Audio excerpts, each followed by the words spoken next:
guys, good afternoon. Oh my god, how did that sound? I don't know how it sounded. Anyways, hi, good afternoon, everyone. You are all specially welcome to our first official live conversation for the year 2024. All right, so not really a first official live conversation. We actually had a live conversation last weekend, right? But this one is our first official live conversation analyzing the show. All right. And I'm super excited about this one because I have really missed doing this with every single one of you. So, once again, you are all specially welcome. And thank you all so much for joining. As always, I am always grateful about the fact that it's a weekend, but you guys still make out time, to join me on here to discuss. Okay, yeah, that's never doing their thing. Anyways, guys, I'm super excited that we're doing this today. So for the third time, you are all specially welcome to today's YouTube live conversation with me. And just as I've been announcing all week. Today we're going to be analyzing episode 7 and 8 of Dubai Blings, all right? And also we're going to do like some sort of general overview of everything about the show. There's going to be talks about lessons learned and also very interesting conversations that sort of came up on some of the episodes. And as I said, on some of my videos, there's one thing I love about the show. It's about the fact that real conversations are had. All right. It's not just about the drama. It's not just about the pettiness. It's not just about the backstabbing, the betrayals, people making enemies, people becoming friends, reconciliations, and all. Nah. There are actually real conversations that actually affect women and men, of course, in general. But most of the conversations actually do revolve around women and also the marriage institution, which is a topic of conversation I'm pretty much interested in, right? Yes. So there's a lot to talk about today, guys. And as usual, I have come up with a very robust outline of how this conversation is going to pan out. So just make sure you join me on here to share your own opinion, and as usual, please go ahead, share your thoughts in the comment section below. And when I begin to share the link, guys, you are welcome to click on the link to join me here in the live conversation. All right, so once again, I want to apologize to all of you for jumbling together episode 7 and 8. All right, and also all of you that Big Brother and Zamzi will commence next weekend, and I'm trying to get as much rest as I can. Hence the reason I decided to pair together this last 2 episodes of the show of Dubai Blings. All right. So what I've done right now is I'm pretty much done a summary of the last 2 episodes so that we can just have like a straightforward conversation. All right. So I'm not going to be saying, oh, on episode 7, this happened, that happened. I'm just going to just go ahead and talk about it all together. So let's begin with LJ's uncertainty about her relationship with, I think, Hussein, that's his name. Yes, let's go about her uncertainty. Now, first off, that was a great performance that she, put up at Bliss's concert. That was amazing. I was amazed. And it was kind of sad that whoever edited this episode did not really allow us to enjoy LJ's performance, but I was quite thrilled with the little that I was able to see on the show. I was just happy for her. I was just happy for her because, according to her, that is something that she's been passionate about for the longest time. But because she sort of got married early, she has not really been able to do a lot of the things that she would have loved to do. Yeah. So the fact that Bliss had given her that opportunity to come out, showcase her inner Eden talent at his concert, which sort of hosted thousands of people in Dubai. That was really huge. And for that, I really appreciated DJ Bliss, for, seeing LJ, because let's be frank about it. On the show, when people look at LJ, they just see her as this pretty princess, right? That is just there, that's has this spoiled brat attitude sometimes, but the fact that DJ Bliss was able to see her and recognize that there's actually something that this woman has that people are yet to discover. Guys, I felt like that was actually rich. And even though DJ Bliss has got his own insecurities, even though it tends to lack proper communication skills with regards to what he feels and how he handles his marriage with Danya. I really appreciated that kind gesture, that gesture of goodwill, to bring in LJ out to really showcase her hidden talent. So that was a huge one. That was a huge one. I really loved that particular scene. But now going back to LJ's uncertainty, about her relationship with this new guy. Now, let's all remember that she's been a widow for 7 years. According to her, I think she said her husband died after she gave birth to her second child. So she's been a widow for 7 years, and it's been quite difficult for her to move on, for her to find closure. And then now she's trying to move on with her life. So she's been in this long distance relationship with this particular guy who's saying he's from Pakistan, and he's got his fashion business and his family over there in Pakistan. And so from time to time, he travels to be with her in Dubai for sometimes a week, sometimes maybe some days, and then he travels away and is away for months, maybe 1 month or 2 months. And for her, it's a lot to deal with, right? It's a lot to deal with. And guys, I actually listened to some of the conversations that she's had with this guy, and frankly speaking, this guy is not bad.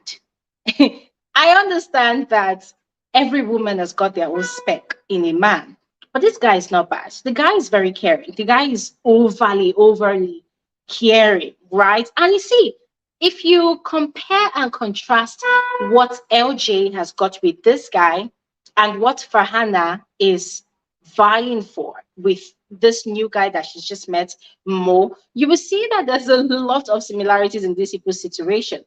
Where we have Farhanna longing for compliments, longing for attention from this guy that she just met, Mo, this guy Mo is completely unattached. But on the other hand, LJ is not that much of an affectionate person, right?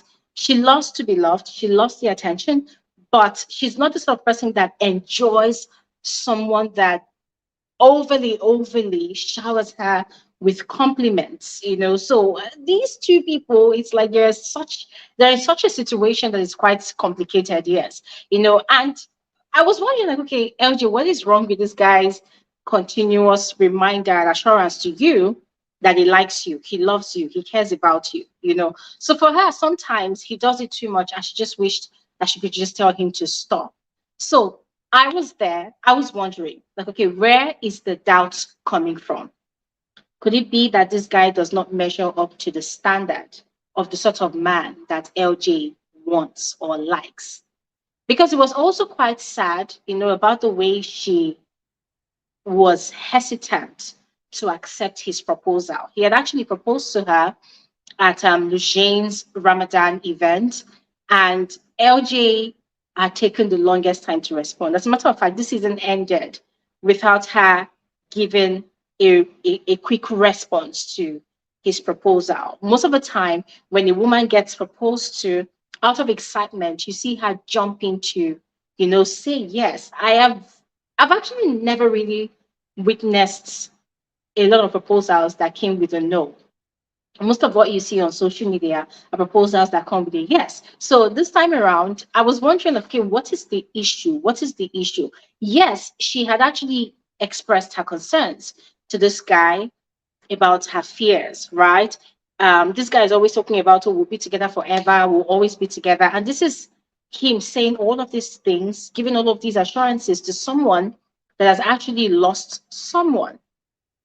Yeah. So she's scared. Quite understandable. She's scared. But then I still feel like there's more. I feel like they are not compatible. I personally feel like LJ is the sort of woman that loves powerful men, that loves a manly man. Is it the type of Mo that Farhanna is dealing with? I feel like those are the kind of men that LJ likes. Yes, Mo is sort of detached. Yes, he has a lot of issues, still trying to get his emotions in check. According to him, he's scarred. He still thinks about his ex. According to Mo, he's dated his ex for 4 years. They were almost going to get married. His ex is a single mom, but then it did not happen. So this man has still not recovered from that heartbreak. So I feel like LJ just likes men like that. So it makes me also wonder further that okay, what exactly is she doing with Hussein if she's not really feeling him like that? But anyways, guys, those are the many questions I have. I don't know if you have actually observed anything about that situationship that she's in. If you have, please go ahead and share in the comment section below, or you can choose to join me on here to speak about it when I share the link. Now, moving on to Danya. Now, from episode 7 and 8, I loved Danya more and I sort of disliked a particular aspect of her personality more, which is nothing new. This is something we've actually been talking about since season 1.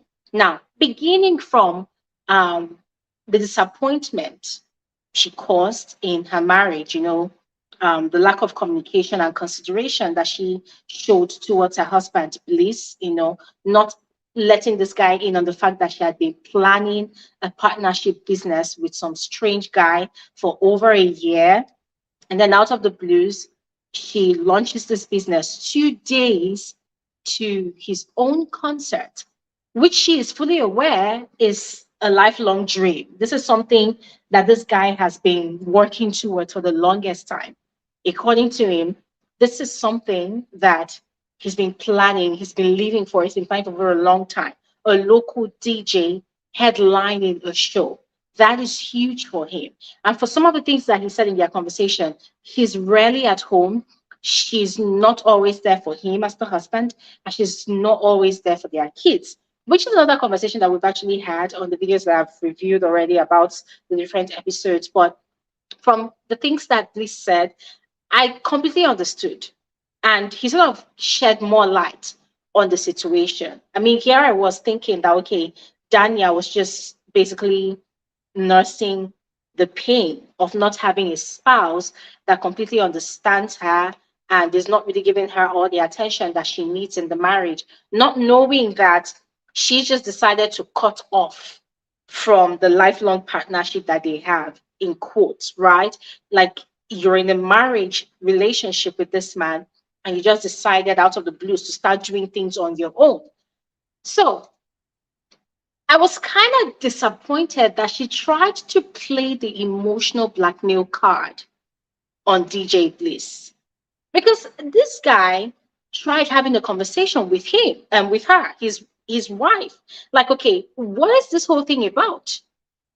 You knew fully well how hard I've been working towards this concert. You knew what I've been going through, but never for once did you check in on me. Never for once did you ask me, oh, are you okay? Are you good? Like you've just been doing things on your own. It's like two strangers living in a house. And it was the attitude for me, guys. It was the attitude. The way she did not even care. The way she was just, and so, well, if you don't like it, well, whatever. Like, so nonchalant, so indifferent. And it was really annoying. Really annoying. Coming from someone who in season 1 felt like her husband was very, very selfish towards her dreams and aspirations. I was quite disappointed. And then when she saw that he was quite upset, because he was so upset that he stood up and he walked out, he left her there. When she saw that she was not winning that argument, she started fake crying. You know how Kim Kardashian and her sisters cry, all those their fake tears on camera. She started crying. Oh my God. I'm like, who triggered you to tears right now? So she was trying to flip the script, and then in her tears, she started accusing him of not caring for her, of not showing enough care for her, of not being concerned about her plans, her dreams. And guys, I found that to be quite annoying because I'm like, is there something wrong with Danya's memory? Because every time she does something, she automatically feigns selective amnesia, like, oh my God, no, I didn't do anything. She always shifts the blame. She always removes herself from the situation as the villain and then takes on the role of the victim, which was exactly what she did at that point in time. And you see, it was quite interesting that Bliss could see through all of that. I mean, of course, this guy has been married to this woman for 8 years, so he knows his wife very well. He knows when she's faking tears, when she's just acting it out. And so he did not buy it. And I loved the fact that he did not buy it. I loved the fact that he spoke his mind and he told her clearly that, listen, you accuse me of not showing you care. Well, I cannot show you that care if you are not there. What do you want me to do? What do you want me to do? Anyways, I just love the fact that he did not buy into her pretentious tears. He was able to speak his mind and was able to pass through his message. But regardless of that situation, that still does not make Bliss a saint. And yeah, he said much later that they've sat down, they've had conversations, and now they are good. I just hope that if this whole situation they have going on in their marriage is not for show, if it's not a script, like, just content for the show, I really do hope that these people have more conversations and more consideration towards each other. Because personally, regardless of all of our shortcomings, I love, love, love the step that Danya took this season. I love, love, love the fact that she went all out of her comfort zone to start up two businesses. One with with a partner, the shoe business, which is a fantastic innovation, for female accessories. The double heel concept. It is amazing. I love it. I have never thought about such a concept before. So seeing Danya put that to the table, for me, that was simply incredible. I loved it for her. And then the besties cafe, coffee, business thingy, with Ibrahim, that was also amazing, which is a great idea because she has in fact, they have a target market. And I think Ibrahim as well is very, very smart to have gone into that line of business with Danya because, hey, check it out. She's a YouTuber, right? She's a vlogger, and she's obviously got a huge social media presence. So if she's got a huge fan base across all of the social media platforms that she's got a presence, that is huge publicity for their business. So Ibrahim is also very smart to have decided to go into that business with his best friend, you know. So I was really proud of her. And there was also this level of maturity that I saw about her, the way she was suing for peace, the way she just kept on talking about her regrets at what she had done to Zina. The fact that last season she had followed Ibrahim to Zina's office to stir things up. Guys, you will agree with me that Ibrahim did most of the talking, but Danya did most of the physical drama. Yes, she went overboard. She inherited Ibrahim's issue with Zina. She decided to fight a fight that did not belong to her. She decided to be the literal definition of right or die. And it sort of started affecting her personality and her relationship with the other people in their friendship circle. And so seeing her, have this moment of introspection, seeing her have that conversation with Lojay, and also trying to encourage Ibrahim to go ahead and make peace with Zina. Frankly speaking, I was really proud of her. She's got her shortcomings, but it takes a lot of strength and courage for anybody to acknowledge their fault, to acknowledge their wrongs, in such a scenario, and then take it upon themselves to want to go ahead to make peace, even going as far as speaking to a mediator, to intercede on their behalf, to cause that intervention to happen. I loved the fact that she spoke to Lojay about it. Lojay encouraged her to go ahead with the peace talk, and she went ahead to, also plead with Lojay to have a conversation with Zina. So for me personally, even though Danya started this entire show from season one as a very petty person, I think Towards the end of this season too, I think I saw a lot of growth and maturity. And this is not even about the fact that, oh, she decided to be the bigger person to go speak to Zina. No, it wasn't her being the bigger person. She already made herself look very small by even going ahead to fight a fight that did not belong to her in the first place with Ibrahim. So I really admired her courage. I really admired her strength. I really also admired her business sense. Because, guys, if you think about it from another angle, her reconciliation with Zina was a very, very smart business move, in my frank opinion. And this is not me saying that her reconciliation or apologies to Zina was not genuine. As a matter of fact, I felt that apology. It brought tears to my eyes. I believe that apology 100%. I believe it is true. I believe it is genuine. I believe it came from the bottom of her heart. But on the other hand, I also applauded Danya because I felt like this is a very smart woman. This is a very smart woman. Think about it from this angle. This is a woman that rolls with top people in the Dubai elite class, in the Dubai elite society. This is a woman that understands the power of having the right connection. This is a woman that already has access to some of the top shots in Dubai. I mean, now, according to the show, right? Because, hey, I'm not in Dubai, so I don't really know who the top shots are. But according to how the show presents these cast members, these people are part of the elite class in Dubai, right? They've got the right connect, they've got the right associations. And so she's starting up two businesses, one that is purely targeted to the female. And by female, what I mean is women will shop the most, but there's also the other target market, which are men or maybe kids or family members who would love to gift their female loved ones a pair of shoes, probably from Danya's brand, you know? So she understands the game. She understands that it will go a long way for her business if she makes peace with everybody in their friendship circle. Hence the reason she was very sad when on the day of the launch show, she looked around and realized that two people were actually missing. Safa was not there. Zina was not there. And guys, if you think about it, these women are very fashionable. Safa loves to shop. Safa loves very interesting fashion accessories. Her style, her dress sense sometimes is eccentric. Safa has a very, very out of this world taste when it comes to fashion and style.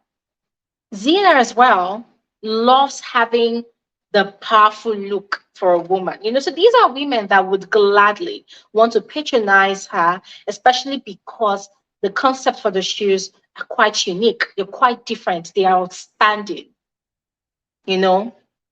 So she was quite sad when she looked around and realized that, oh my God, I'm celebrating such a huge day in my life.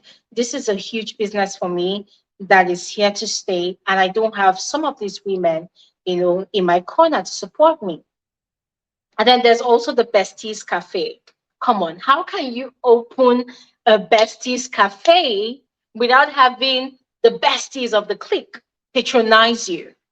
I mean, we all know that before we even think about Ibrahim and Danya's besties situation, we're first thinking about Safa and Zina's bestie situation.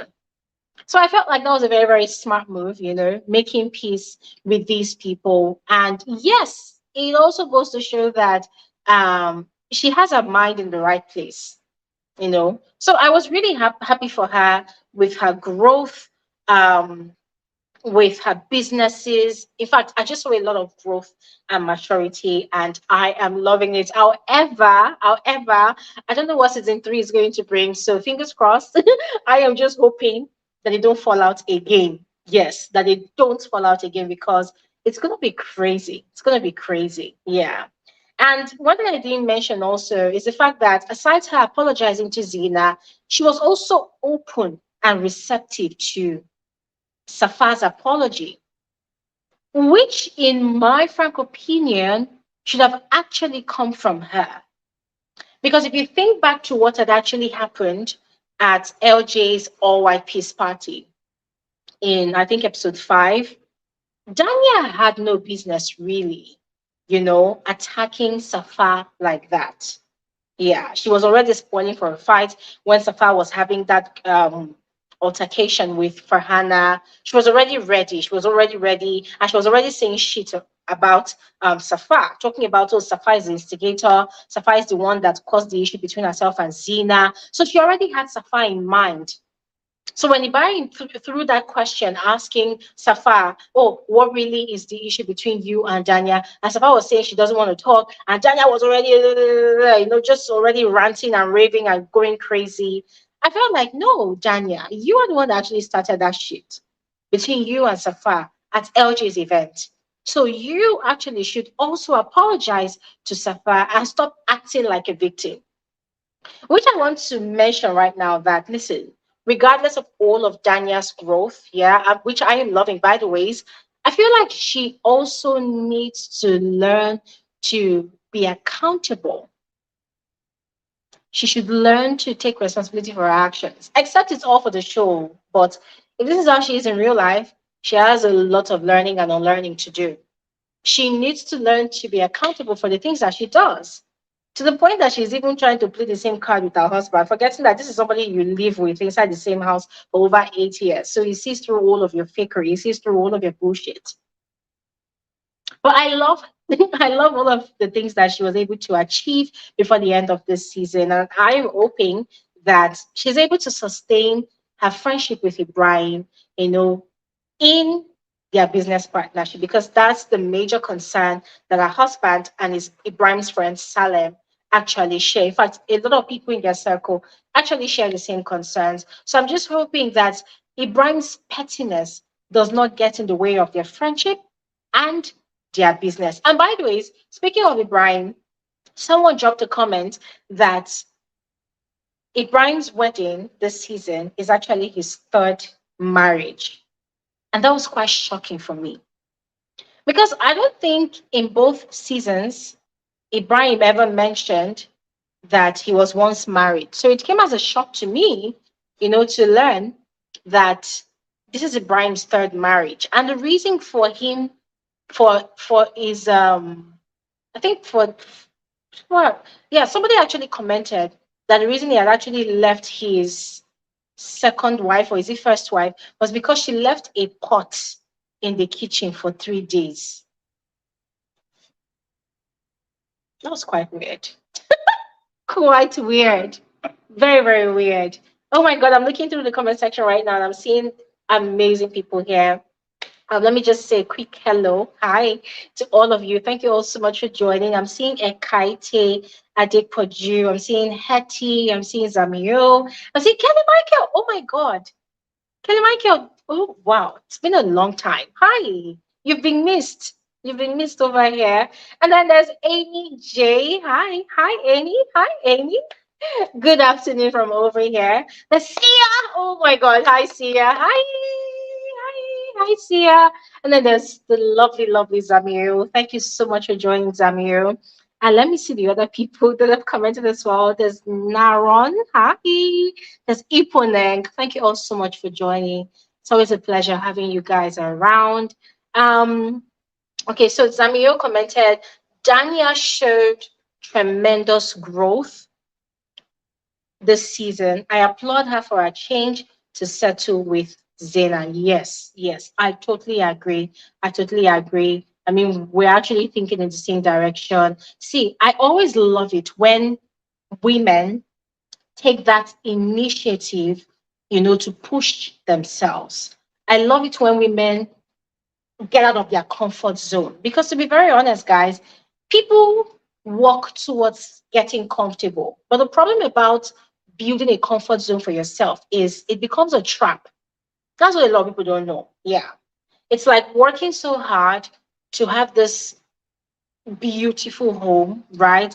For a lot of women, it's most of them, their comfort zone is getting married, becoming somebody's wife, becoming someone or people's mother, so that they can bear the status and the title of married woman.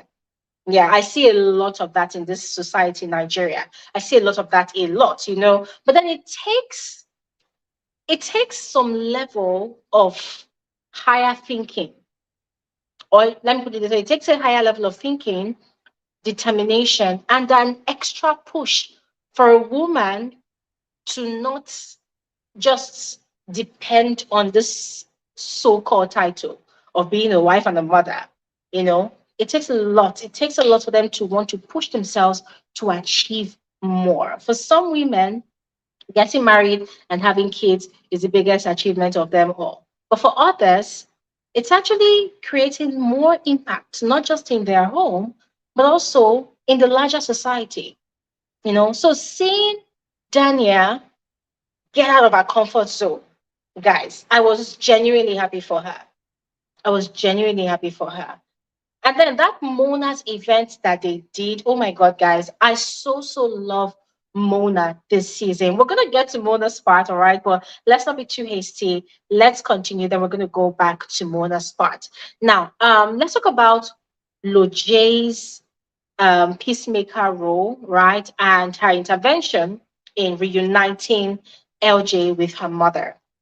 Now, you guys know my sentiment about Lojay this entire season. Lojay changed. She changed a lot. She came back. She came back, and it felt like she came back with a new agenda to create more drama, to be the most talked about, to stir things up, to stir the pot, to become the villain of the season. And then at some point, you could see that she changed. Now, from the beginning of the season, first 5, 6 episodes, you could tell that it felt like she had a thing, to unsettle or to ruffle the always put together feathers of Zeina. To the point of her even declaring that, you know, who is Zeina to tell her who to relate with and who not to relate with. And as we think about it, it wasn't like Zena did not want her to associate with Ibrahim and his friends. No, it was about the way she was going about it. Sometimes she's sneaky about it, i.e., not informing the general group that she was taking Ibrahim and some other people to her motherland, Alaula in Saudi Arabia. You know, and then making heavy declarations like, oh, Safa is not a friend and will never be a friend. So 1 minute she's getting all spicy and vicious, and the next minute she's coming from this side of the wisest person in the room, the softest and most considerate person. Guys, she was giving double, or should I say multi personality disorder this season, and it was quite, I don't know, it was quite disappointing from one angle, and it was also entertaining from another angle because I loved to see her take on a different role and a different approach this season. Because first season, a lot of people were actually complaining that, oh, she's always the peacemaker. Oh, why is she not bringing drama? And then she probably took the feedback. And so she came back this season, blazing guns with more drama. And frankly speaking, I kind of liked it. Yeah. I mean, it was refreshing to see another female that was taking on a power play with Zena. Now, it's not like Zena is trying to stamp authority that, oh, I'm the queen bee of this entire friendship circle. No, Zena is just a prim and proper, classy woman. That is how she is, either by birth or how she raised herself or how she groomed herself, whichever. But that is how she's been carrying herself, always well put together, comported, poised, feathers unruffled. But it was kind of interesting, to see Lojay even try, to ruffle all of those feathers. And it was also quite interesting to see how Zena handled it all with so much grace and class. Yeah.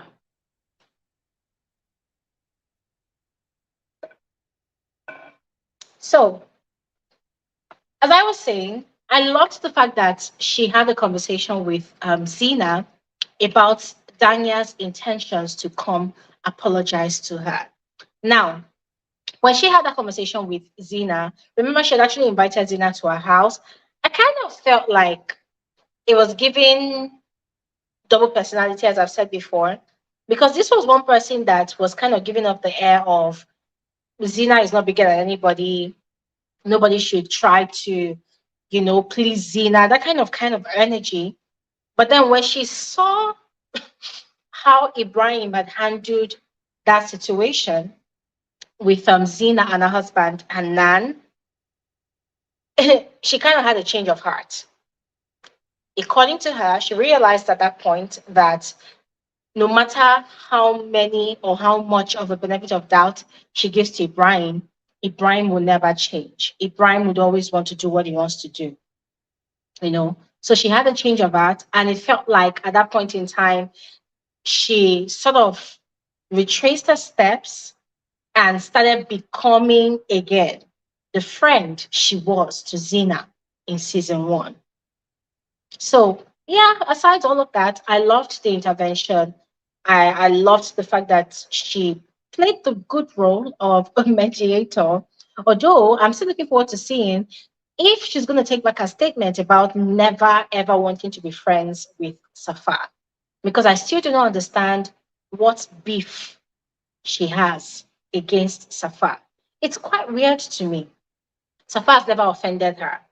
Yeah. But I would love to see if they will ever be friends in season three.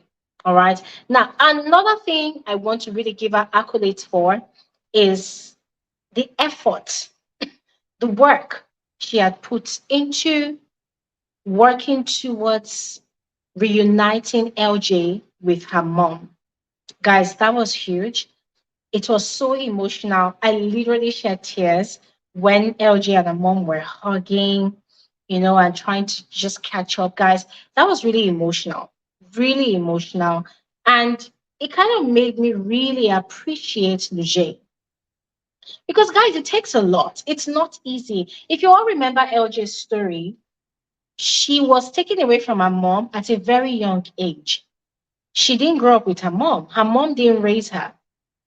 She never knew her mom till she got married. Her mom was not at the wedding, like no mother daughter relationship. So imagine having two kids, you got married, your mother has never been part of your life. So even though now, she looks very beautiful, prim and proper, very rich by virtue of husband's inheritance and all whatnot, she still had this void in her, missing her mom and all of that. She tried reaching out to her mother on different occasions, but the mother was not able to come through. But then Lojay went out of her way for 1 year and walked towards that reunion. That was very beautiful, guys. That was very beautiful to watch.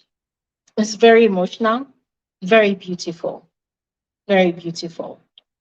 And I also loved the scene where she had introduced her daughters to her mom. That was very emotional. Yeah. So yeah, I really appreciated Lojay for putting in all of that work, to be the peacemaker, to be the mediator, and for creating that opportunity for LJ to be with her mom again. And of course, her fashion line, guys, that was really nice. I really liked the pieces that I saw. Now, quickly moving on to Mona. I've said it before on previous reviews or previous episodes that I just love, love, love this woman's passion this season. This is the first time they introduced that to the show, and she's been on track towards achieving why she joined the show. Now it's clearer that this woman came on a mission.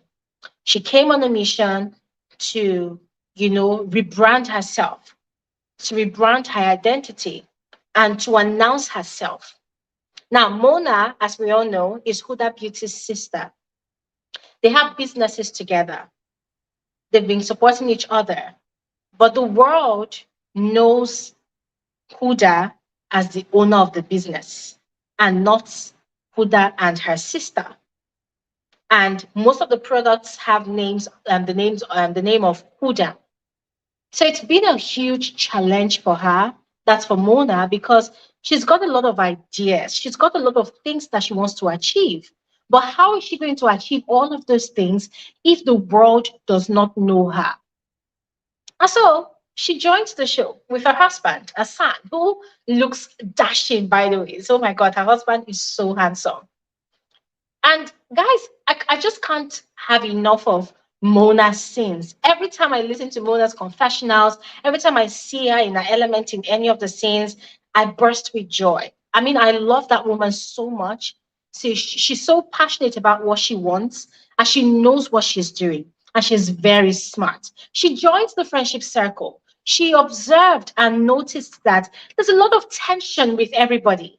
There's a lot of animosity, there's a lot of beef. This one is beefing this one is quarreling with that one. What did she do?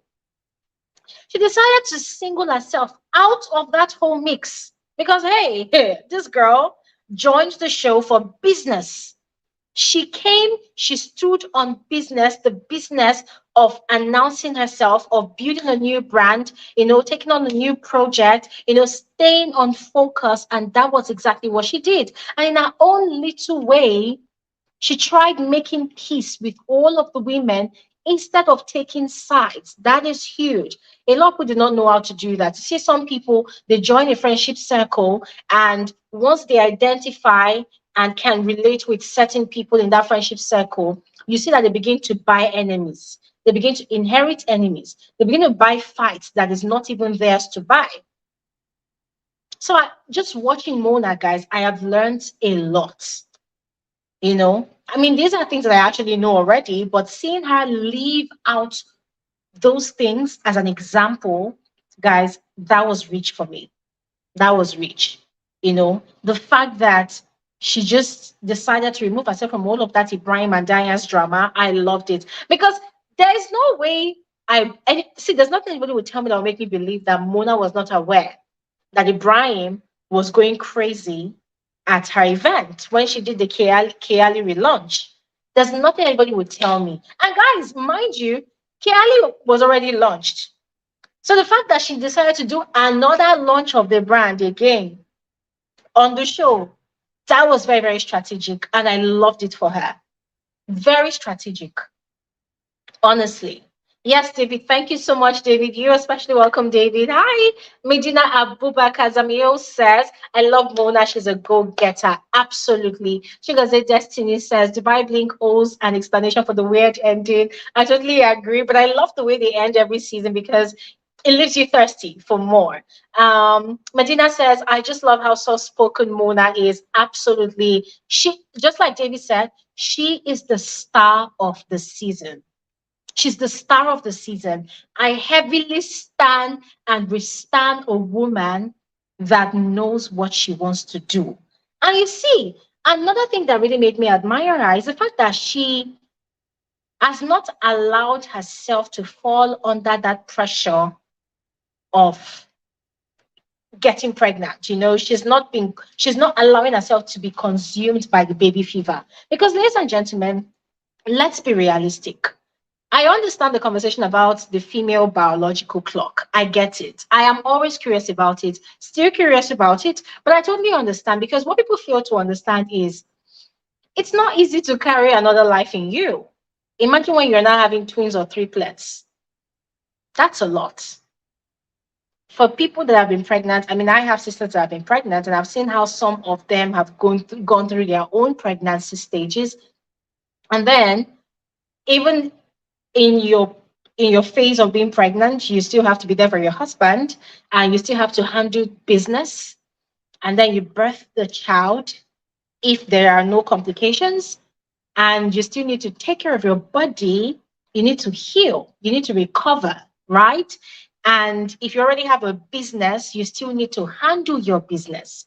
And you still need to take care of your husband. Because I've heard a lot of women say that, oh, when you're pregnant, you still need to take care of your husband. When you're pregnant, you still need to give love and attention to your husband. And I'm wondering, like, wow, every woman must be a superwoman then.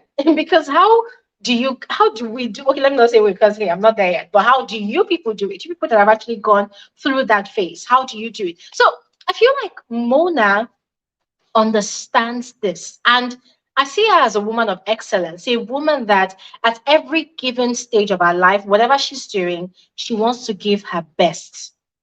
She wants to be the best version of herself at every given stage of her life. And that is very, very key. It's very important. There is no point trying to take on multiple projects when you're going to bring your wrecked self. I think it's very important that if you're going to take on a project, then bring the best version of yourself to handle that project, which is exactly what Danya did. She realized that to be an excellent businesswoman, to be the type of wife that the husband wants, she needs to have inner peace. You cannot have inner peace when you have beef with many people. It doesn't work like magic, you know? So for me, I love Mona. I love her business sense. I love her focus. And another thing I also noticed is this entire season, never for once did her sister Huda make an appearance. Now, initially, I was sort of questioning it, right?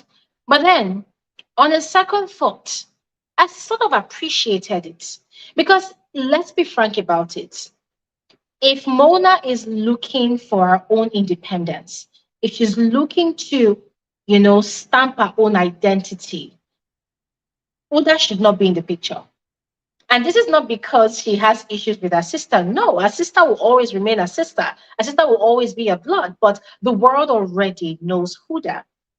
So it's time for the world to start knowing and acknowledging the presence and resilience of Mona, the business mogul.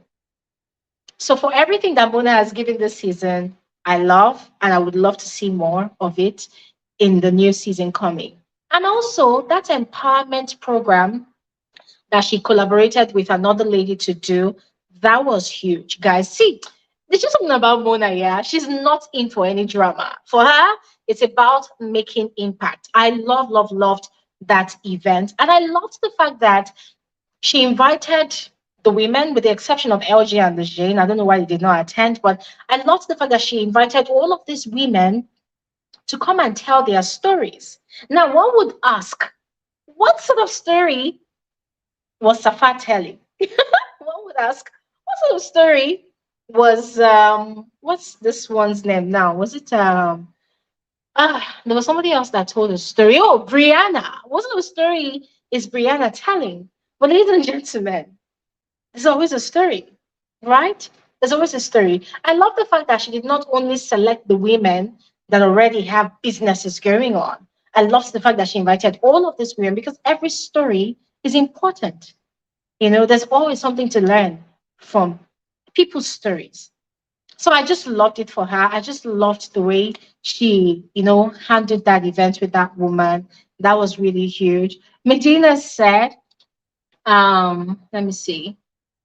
I appreciate Mona's conviction, but I can't fault her husband for wanting children as soon as they can. It's always like that when you found your soulmate. Well, I don't know. I don't know.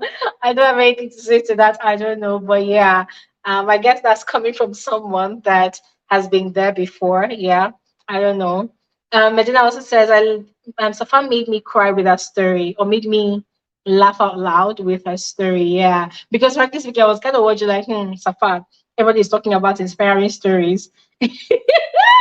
Which one is yours? But I kind of liked how she put it, I mean, come on, you cannot intimidate that woman. Yeah, so Mona for president of Dubai Blings. I just love the fact that she was added this season. Her addition is a breath of fresh air. Yes. And oh, finally about Mona, that one thing that she did for Lojay, oh my God, it goes to show that she listens and she understands. Now, if you all remember, um, when LJ and Lojay had invited Mona, or rather Mona and her husband had invited LJ and Lojay to their home, just to listen to advice about this whole childbearing thing. Lojay had actually shared a story about how she had been pregnant at the age of 17, had given birth to her first child at the age of 17 and the second child at the age of 19. And then she was asking for a divorce at 18. Her babies had been taken away from her by the husband's family. So she did not have access to her kids, right? She's been married 3 times. She's never worn a white wedding gown. That was a really sad story.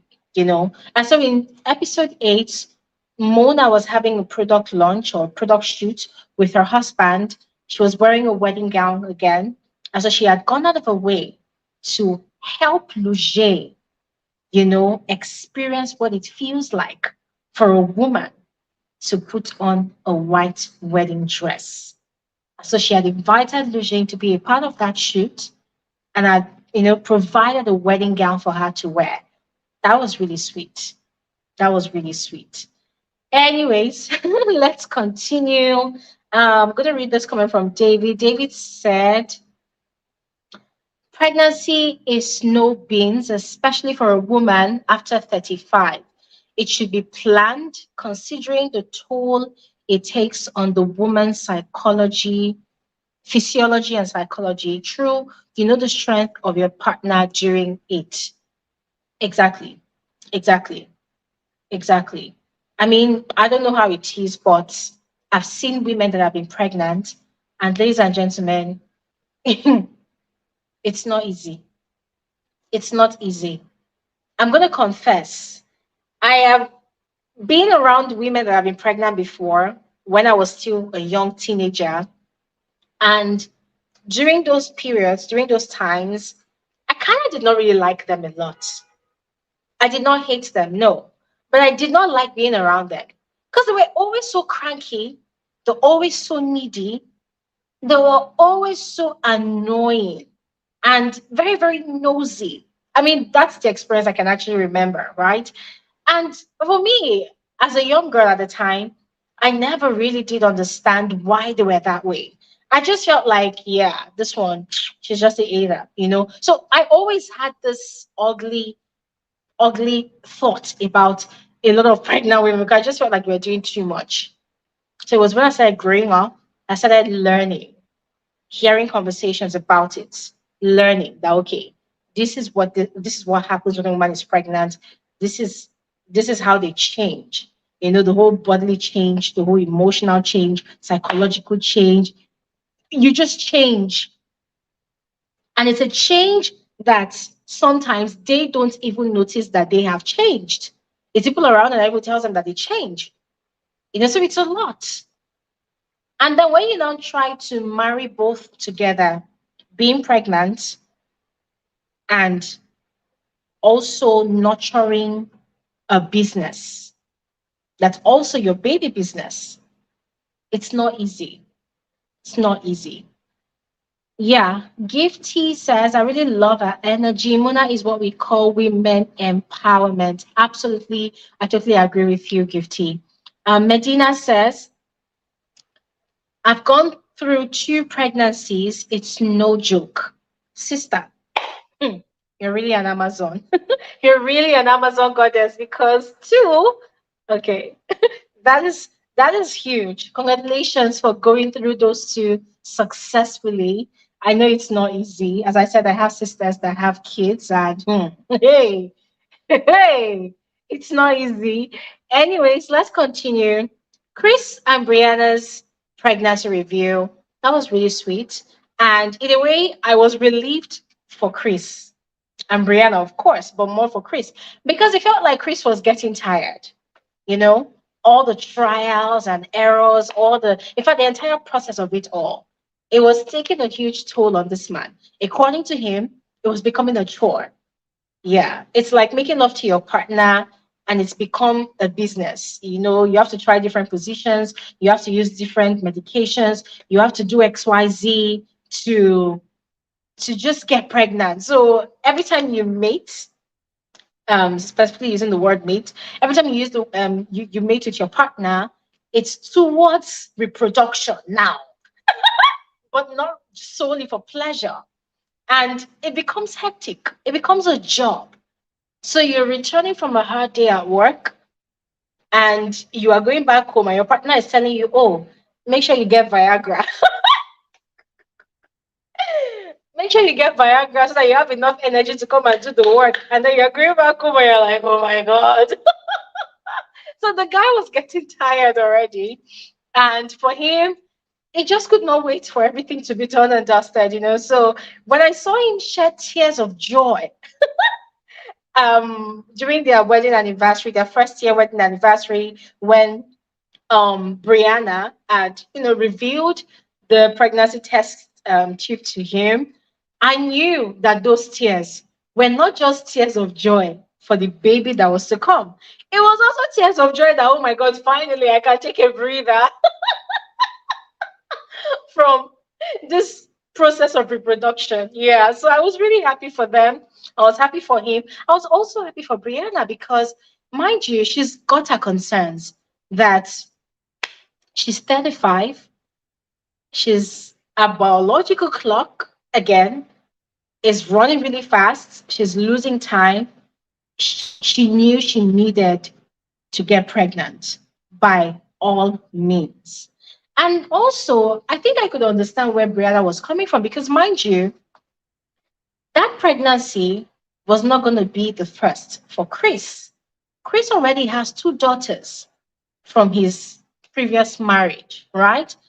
And for someone like that, if if there's a possibility that he would not take it as serious as she was taking it, for some men or some women, after having kids from a first relationship, for them, there's no big deal if they have any more kids with their new partner because, hey, they already have their offsprings. They've already created their own people. In other words, their kids. So for them, it's not a big deal whether we have kids or not, whether we have kids or not. It's not a big deal after all. I already have two daughters. But for Brianna, it actually means a lot because if we're being frank about it, those two girls forever will always be Chris's daughters. Even though she's going to be their stepmom, they will never be her own kids. And from the way Brianna has presented herself to us, especially in season one, we know that she would not rest if she did not have her own child. Yeah. So congratulations to them because now they already have a son. And it also tells that Chrissy's mom's concussions, all those traditional whatever that she's been cooking for both of them to take, it actually did work because she was actually helping them to aim for a boy, and she was giving Chris a little of apple cider vinegar and whatnot, and it finally worked for them. So congratulations to them. But that scene was really sweet. I loved the genuineness of Chris's reactions, right? I just loved how everything played out. And then that surprise reveal to Chris's parents, that was really sweet. That was really sweet. Now, moving on to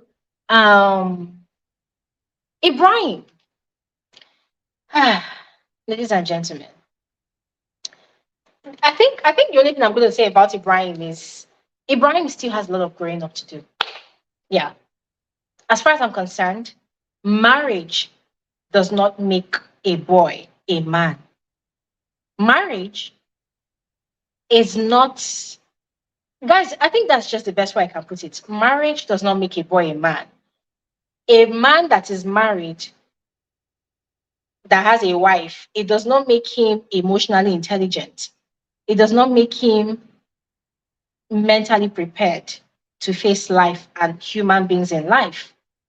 Exactly, David. Ibrahim is a child trapped in an adult body, and that's on period. Ibrahim is such, oh my God, Ibrahim is so annoying. Hey, Jesus. Ibrahim is so annoying. He's so annoying. And yes, I get the story he shared with his mom that, oh, as a teenager, he was bullied. I get it. But when people have stories like that, what do they learn from it? What did he learn from it? Because when Ibrahim was telling his mom, I took it and I moved on with it. I'm like, dude, you moved on with your bullying experience as per how? Did you move on with that bullying experience to become a better person or to become the bullies that bullied you? Now, let's be fair in this judgment, right? Zina and Safa did not do right by Ibrahim because they first went to his cafe. But then the question is, why did they go to his cafe in the first place? Let's all remember how it started, right? They were having dinner, and then conversations came up about Farhanna, which, to be honest, was not fair. So Safa had a lot to say. I think Safa and Zina, they had a lot to say about Farhanna. And Ibrahim, as a child that he is, stood up from that dinner table, went outside, called Farhanna immediately, and spilled everything that was being said about her to Farhanna. And Farhanna picked offense.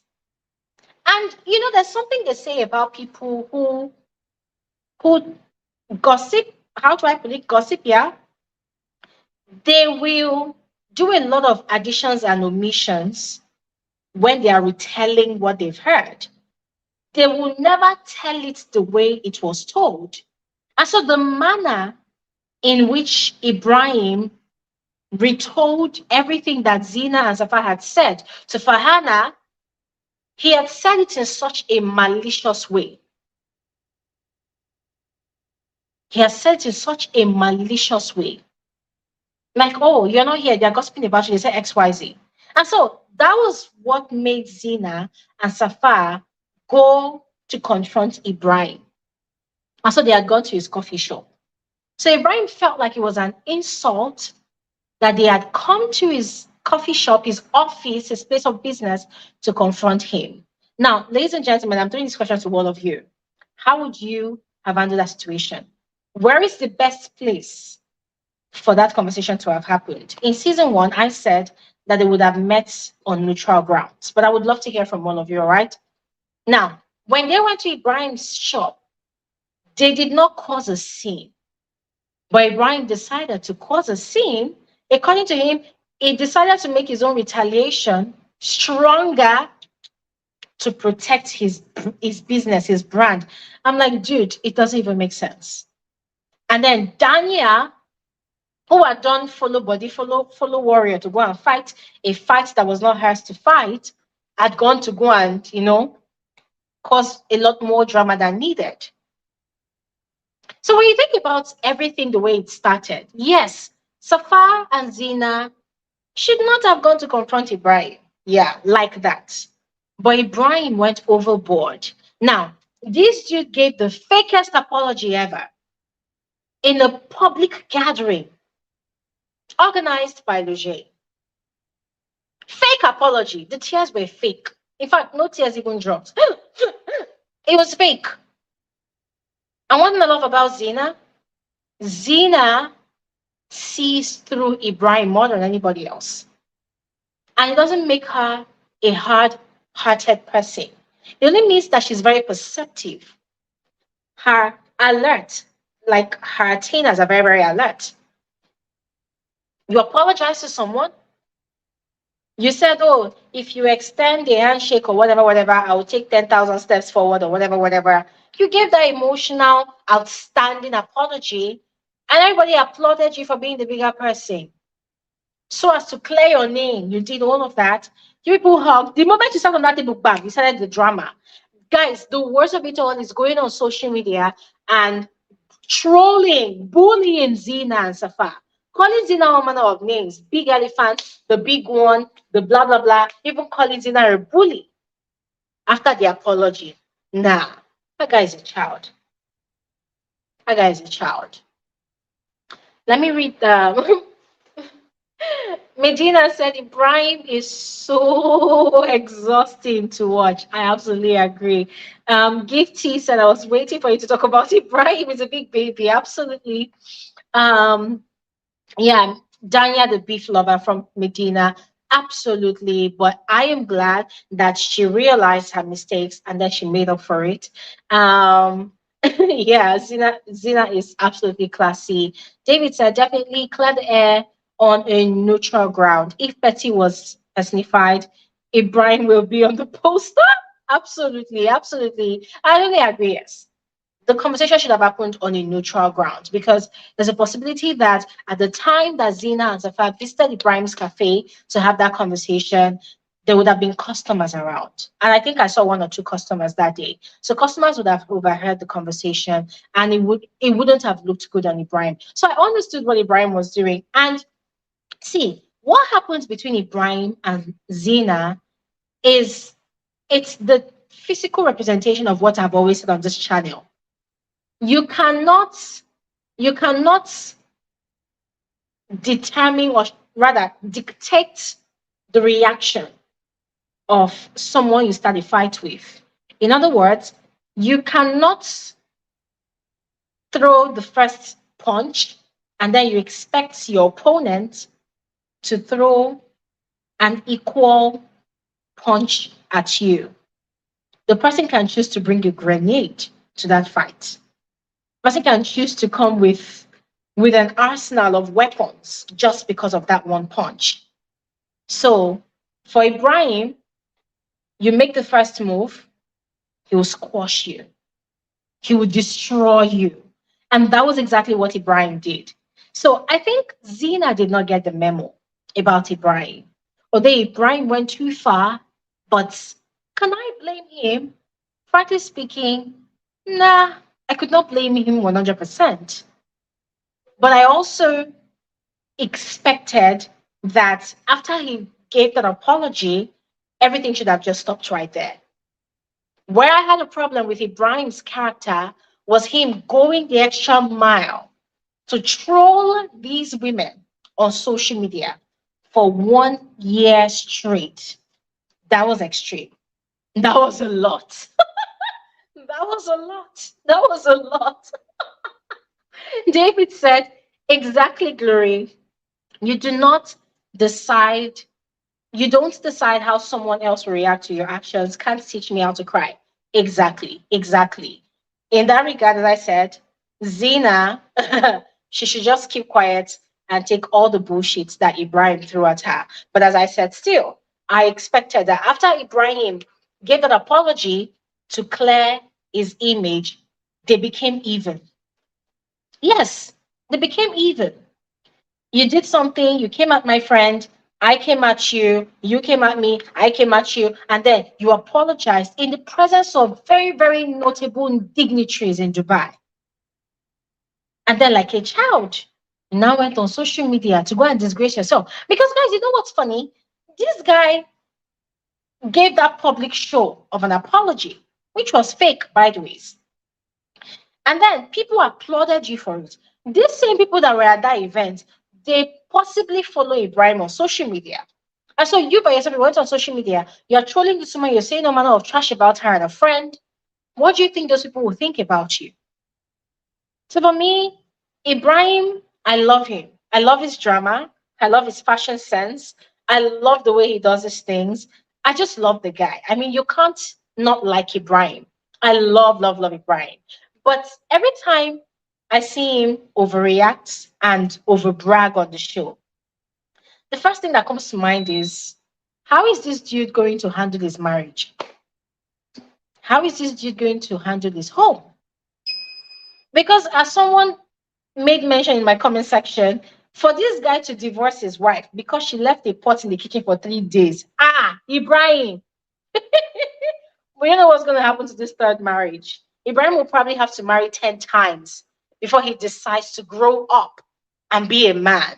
Because as far as I'm concerned, nah, Ibrahim still needs to continue staying on his mother's thighs and be a baby that he is. Ibrahim has no business getting married again, except he got married to start bearing children. I don't think this guy is ready for marriage. I don't think Ibrahim is even ready and willing to grow up. I think Ibrahim is still enjoying this phase that he's in, being a baby boy, being a child, being a mama's boy. I don't think this guy is ready to be a man. Jude said, the dude is a mommy's boy. The wife has married his mom too. Absolutely. Absolutely. And Lojay's Ramadan event, Ibrahim was still clutching the mom like his small portmanteau to Lojay's event. According to him, his wife is out at Abu Dhabi. And so, can't you attend an event by yourself? Do you have to go with your mother? Come on, you're a married man now. Anyways, guys, finally, let's talk about Safa. I'm going to be frank with all of you. Safa is my fave. She's funny, she's witty. I just love, love, love how cute and tiny she is. You know, the way she does her things. I love Safa. You can't not like Safa. I love Safa. She's very, very erratic, always jumpy, jumpy, jumpy all the time. But sometimes I feel like she's very selfish. Come on. What else do you want? Your husband has given you millions, millions and millions and millions worth of a push present, aside the many other things that she's already got. This man gives her everything that she wants. Even has to bribe her with a lot of things for her to have another child. And then nagging this man out because of a mommy makeover. Which, where does she want to? Where is Safa trying to remove flesh? Because I've seen everything that Safa wears. And it doesn't look like she wears a corset to me. Because if you want to see women that actually wears corset, check out a lot of Nigerian women that wear all these Ashebi outfits on Instagram. That's why you see women that wear corsets. They can't breathe. They're literally constantly suffocating. They're like this with their breast and their chest, everything up in their nose. So I don't think Safa actually wears corset. I think she has a perfect body. She's probably got what they call, is it body? Guys, I can't really pronounce it properly. Please help me. I'd say body dysmorphia or what. I can't really pronounce it correctly. She's probably got that. Or it could be the after trauma of having a baby. I don't know, but I just feel like she's stressing the husband out. She's stressing out Fahad. Fahad is every woman's dream for a husband. Yes, I don't really know this man, who he truly is indoors, but for a man to understand his wife so well that he says no and afterwards says yes and doubles the yes to every and anything that the wife wants. Come on. That man is a trophy husband. He's a trophy husband. And he's not a dummy. The man is very, very intelligent. Anything the wife wants, this man does his research about it first. And then if it is safe for the wife, he goes ahead to do it. That's a provider. That's a protector. That's a man. That's a husband. That's a man to the core. The man does not check the bills. He just does it. And I feel like Safa knows this. It's like he's got the husband's mumu button, like right in the middle of a palm. But I feel like sometimes she goes overboard. And she's quite lucky to have a man that knows that, okay, I married this woman that is childish sometimes, that's a nag sometimes, that is kind of selfish sometimes, but I still love her the way she is. But I just feel like she was just asking for too much. And this is where I'm going to stop talking now because I would love to hear from all of you. So, yes, let me just quickly go ahead and read your comments and then I will start sharing the link for our conversation. Yeah. So, David said, Safa is very funny. Just imagine Safa growing up in Mushi. Okay, too. Or living with a struggling husband. Oh my God. She would not be able to survive. I tell you, she would not be able to survive growing up in the slums or even living in the slums. No way. She will not be able to survive. And yeah, thank you very much. It's body dysmorphia. Yes, thank you very much. I hope I got the pronunciation correct. Medina says Safa and Fahad are made for each other. Absolutely. They are made for each other. Because sometimes I wonder, will Safa be able to live with another husband if it is not Fahad? Well, you never know, but I doubt. I doubt. I doubt. Gifty said, Safa is something else, but she has a sweet side. No, she's very sweet. That's why I said, I just love her. I love her. She's very, very funny. And I guess that's why the husband loves her as well. I think the husband even loves the drama. Yeah. I think the husband enjoys the drama because, guys, let's be realistic. There are some partners that would outrightly complain that, oh my God, this person, my husband or my wife is too dramatic. But the day they don't chase the drama, they complain. Yeah, they complain. They're like, "Oh, I miss your drama." Like, "Oh, so you miss the drama? Okay, fine. Let me give you, some of it." Okay, so best moment says, "Hi, Glory. When are you gonna start with the build up of Big Brother Zamzi? That's gonna be from next week, all right? And that's what I'm doing. What I'm doing today. We're gonna start the build up of Big Brother Zamzi season for next week. Thanks for asking." Kem said, "Safa is there for the money." Well, I'm not gonna I'm not going to say that that is what it is exactly, though it seems like it, but I wouldn't say it that way. I wouldn't put it that way. Yeah. Because the truth is, you never know we can't really tell about the affections that Safa's got for her husband. You can't tell.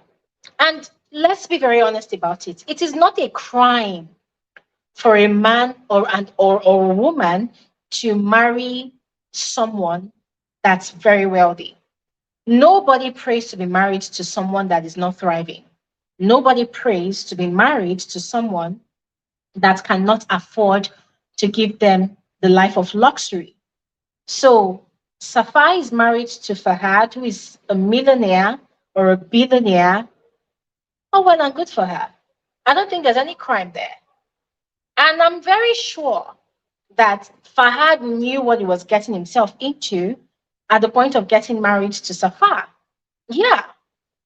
I mean, if I am a woman that loves luxury, I wouldn't want to be married to a man that would try to reduce me to the standard of a woman that does not like luxury anymore. No, I would definitely love to be married to a man that understands that, yes, I love you, but I cannot lower my standards because I have to prove that I love you. No, I mean, guys, that is me. And I see that with Safar as well. I believe she loves her husband. I believe she cannot do without the man. She said it that when she loves people, she totally depends on them. And dependency on the people you love does not always equate to financial dependency. It could also equate to mental dependency, emotional dependency. I mean, look at how broken she was when she had that breakup with Zena. It completely affected her. She was literally begging her husband to go and make peace with Zena for her. And you would ask yourself, what exactly does Zena do for Safa? Does Zena buy her a Birkin bag? Does Zena buy her luxury? Well, I don't know. But that friendship really meant a lot to her.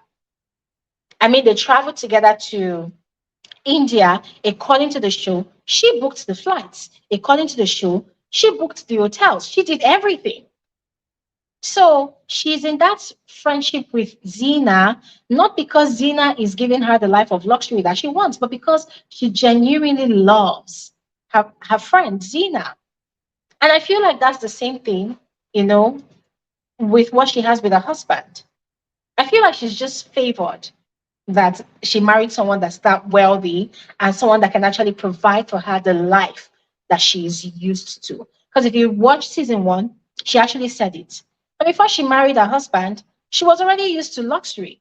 She was working in real estate, I think, and she was making bastard money. And guys, mind you, there's a lot of money in real estate. Now imagine real estate in Dubai. Dubai is very expensive with very, very expensive structures, buildings. The architecture is insane. Now imagine the commission that real estate agents actually make from selling properties or renting properties. It's probably a lot. Okay. All right. So let's read some more comments. Medina said, Safa loves that man. Just look at her eyes when she's talking to him. I see that as well.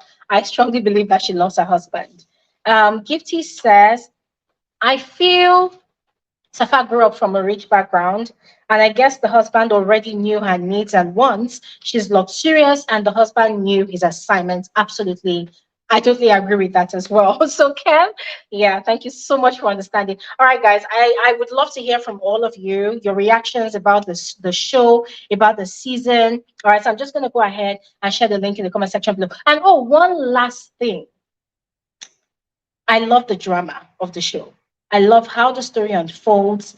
I think I've actually said this before, but I'm going to say it again.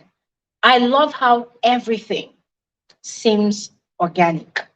It's probably not, but it seems that way. And it completely retains my attention. Yes. So I just wanted to put that out there. So now I'm going to go ahead and share the link to this conversation in the comment section below. Guys, please go ahead and click to speak. I would love to hear from all of you. Your thoughts, your reactions about the cast members, about the drama as they have been unfolding.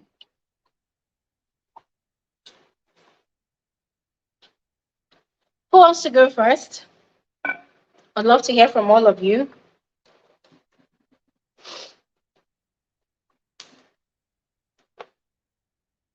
Hello. Hi, Mr. A. Hello, Glory. Compliments of the season. Happy New Hi. Year. How are Happy New you? Year. Thank you so much for joining. How are you? I'm okay. I'm okay. Just recovering from, the New Year blues and the New Year celebration and Nice. whatever, whatnot, whatnot. So glad it's a new year. So yeah. Nice. Nice. You are especially welcome back. And thank you so much for being the first person I am speaking with today that marks the first official live analysis that we're doing. Thank you so much for joining. You are especially welcome. That's official. Did I miss one? Yeah, I had we had a live conversation last week, Saturday. There was like a new year, new Oh, us okay. type Yeah, of yeah. I conversation. wasn't I Yes. wasn't actually around then. Yeah. Okay. Yes, you weren't. Okay, you're welcome. All right, so quickly on to the show. First off, do you love the show? Did you enjoy the show? That's if you're done with this season. What do you like about the show, and what are your thoughts about the cast members? To be honest with you, I completely love the show. I mean, it was so, as I said, it was so actually so organic. I mean, I compare the Dubai Bling to Real Housewives of Lagos, the forced Okay. drama which actually happened there compared to the drama which is actually happening in Dubai Bling. And you can actually just see, as I said, some of them. Okay, most of all these shows are actually scripted. Let's not lie to ourselves. You know, but it actually takes one to actually really script it in a very professional manner whereby you actually say, wow, look at the drama that is actually being caused here. Because I mean, Yes. let's take for instance the DJ Bliss and Chris beef. This beef has been going on for almost 12 years, and till Hmm. date I don't even know what's actually happening between those. Why can't they actually stand each other? Yeah. you know they bring the drama, and it's like they're oh, one is trying to resolve the issue, the other was like, I don't want to get involved, and I just want my own peace, I don't like negativity, and walks away. That alone is just drama, which is not even forced. Hmm. Unlike when I see some of the Real Housewives of Lagos content, I'm just like, okay, yeah, here we go again you know They must fight. they They must will fight, fight. They or will they throw must lie. fit. No, it's either they must fight, they must lie, or they must something else, But I mean, at the end of the day, I love Dubai Bling, and it's rich in entertainment. All the luxury, all the cars, even to the point of all the cast actually coming out. And as I said, I mean, one thing I actually love about the show is, most of the ladies actually selling their brand on the show regardless of Absolutely. the actual contents they're giving out.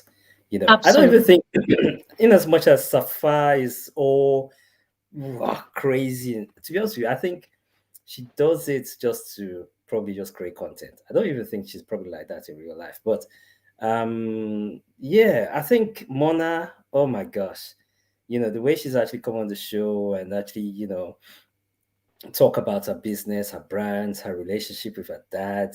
It's unbelievable, and it just goes to show that it's not everything is all just about the drama or the basketballs or whatnot.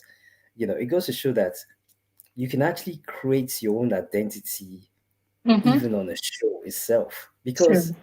let's be real, Mona, who's just in her first season of the show, to me, it's my favorite. It's Mm-hmm. my favorite character of all the cast members. Because I just love her energy. I love her her way of actually bringing her business, promoting her brand. Seriously, if she was in Lagos, excuse me, if she was in Lagos, it makes me want to actually go and say, oh, let me go and check out this brand. Let me go and see what this is actually all about. She's got her Let me. perfumes in perfume shops in Lagos, so it's Oh now wow, it's okay, really okay. global. Yeah, I've seen her perfumes, and Okay, there are a well, lot of I think amazing then reviews about it. I need to, try to, go see, and see what it actually smells like and stuff like that. Yeah, But yeah, but that's what I like from a show. I like something that when you're advertising something, you're doing some sort of PR. Okay, for me, I would like to know about you as a person, but also I like to know about your business side of things, which is what, for me as a person, like to watch these shows. I like to watch these shows. So the cast members, oh my gosh, they brought so much energy, they brought so much yeah, excitement to Dubai Bling.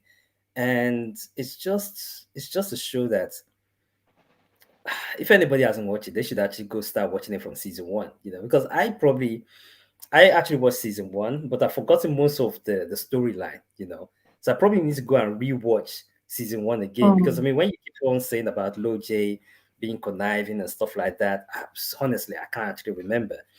So I need to go back to season one to actually go back and actually rewatch and find out, Yeah. why some of these characters actually or how they actually No, behaving right. when you watch season one, the Lojay of season one is completely different from the Lojay of the first 6 episodes of season two. You'll be shocked, like, oh my god, what changed? She's completely different. I'm telling you. Yeah, but I mean, as I said, they probably kind of tapped onto her and said, listen, I think you need to, improve your ratings for this season, you know. Probably. And she probably came out with this new twist for her, you know. And Yeah. it's actually seems to be working because people are even talking about her. I Hmm. mean, it makes me want to go watch, okay, who was the Lojay? Because she probably did make an impression on me when I watched the first season. So now I'm looking at going back and rewatching the first season to say, okay, Yeah. what's this Lojay all about? But yeah, I mean, the actual show itself was full of drama, full of like entertainment. I mean, the whole Dubai thing. Oh my gosh, you look at all the luxury that most of all these Yeah. people actually step into. But I mean, to be honest with you, another favorite character of mine is what's her name? Is it Farhanna? Is it Farhanna? Farhana. Farhanna, yes. Oh my gosh, Mhm. she cracks me up. She She's she's I can't. lovable. You can't just not like her at all. She's lovable. I mean, I look at her and sometimes I actually wonder. I say seriously, I mean, when she went on her first date with the model, it's like, oh no, I don't want anybody to take the attention away from me. I need to be the attention. It's like, okay, She's okay, very and then forthcoming. She's very she, forthcoming with what she yeah, wants. I mean, she's like, listen, I say it as it is. If you don't like it, bam, I'm Yeah. out. And then, the poor second guy, I was like feeling sorry for the guy. I was like, oh my gosh, That was the it's like worst. it was so quiet, and the guy just didn't even know where to even put his face most of the time. I was just like, oh man. But I mean, now then she met her match. It's like, oh wow, okay, you met your match, and you can't really say much about this gentleman because you like the guy. Obviously he's the kind of guy you probably go for his physique, and his kind of attitude, towards her. And now she's Yeah. demanding more from him. She's like, I want him to give me attention. And he hasn't given me attention. He hasn't give me any compliments. It's like, oh my gosh. Wait, Mr. A, and Chigozie, you are especially welcome. I'm also throwing this David's question to you as well. So when you come on to speak, I'd love for you to speak on it as well. And I'm glad you guys are men, right? So you are going to answer the question because hey, I'm female, so I might try to be a bit biased with my response. All right. So David is saying for Hannah is still looking for a husband. She has to drop her standard a bit, just a bit. And I do not think so. But I would love to hear from you, Mr. A and Chigozie. Do you think Farhanna should drop a standard a bit? I don't think so because I mean, if you look at Safa, Safa has found someone who she adores, Yeah, and she hasn't dropped her standard, and the husband is still lusting over her. So yeah, I don't believe Farhana should actually drop a standard if that's what if that's what her standard is, for her, then she shouldn't go anything lower than that, because at the end of the yeah. day, you're drawn to what attracts you to a person. True, And if it's true, luxury, money, whatever, that's what attracts you to that person. You can't true. really, it's except if you haven't got that standard initially. And then all of a sudden you decide to go to, on top of, you try to go to that very high standard. And then you're like, no, no, no, no, no. Yeah. She knows what she And I wants totally from day agree one. with you. In fact, that was a perfect comparison, right? Safa did not drop a standard. She got the type of man she's looking for. And one thing I also really admire about Farhana is the fact that she's very she's very intentional and goal oriented about the kind of man she wants, because there's this saying that goes that you have to be like the standard, you have to look like the standard you want, right? So Mhm, she carries herself with so much class, she adorns herself with luxury, she lives the part, mhm, so that when she meets the person that she wants, the person would also see that, okay, this person that wants this standard is also looking like the standard. So I think I totally, I mean, on this one with her. You want a gold-studded man, go for it. But you yourself should look like the gold-studded man that you're looking for. So yeah, mhm. I completely stand with her. Yeah, I mean, I stand with her, and it's not every man that is meant for Hannah. To be honest with you, there's Yeah. going to be those men that those are the kind of women they actually love. You know, and let's be frank about it. Even the I think it's Mo, that's his name, the boxer Mo. Um, Mhm. he actually likes her. Even though she's giving all this, oh, I need attention. I want you to actually compliment me. You never, but he likes all that. So you know, in a way, they probably might work. Who knows? Mhm. You know. Okay. All right. Let me quickly speak with Chigos and Mr. A. Don't go anywhere because David has revised this question, which is quite interesting. Okay. Which is quite Don't worry, we'll, interesting. we'll answer David question. Yeah, I think David should actually come on, Yeah. on stream so that Yeah. we can actually have a discussion as all men. You know. Yes. I mean, listen, in fact, right now, us ladies, just get your glass of champagne and just listen to these men expose themselves because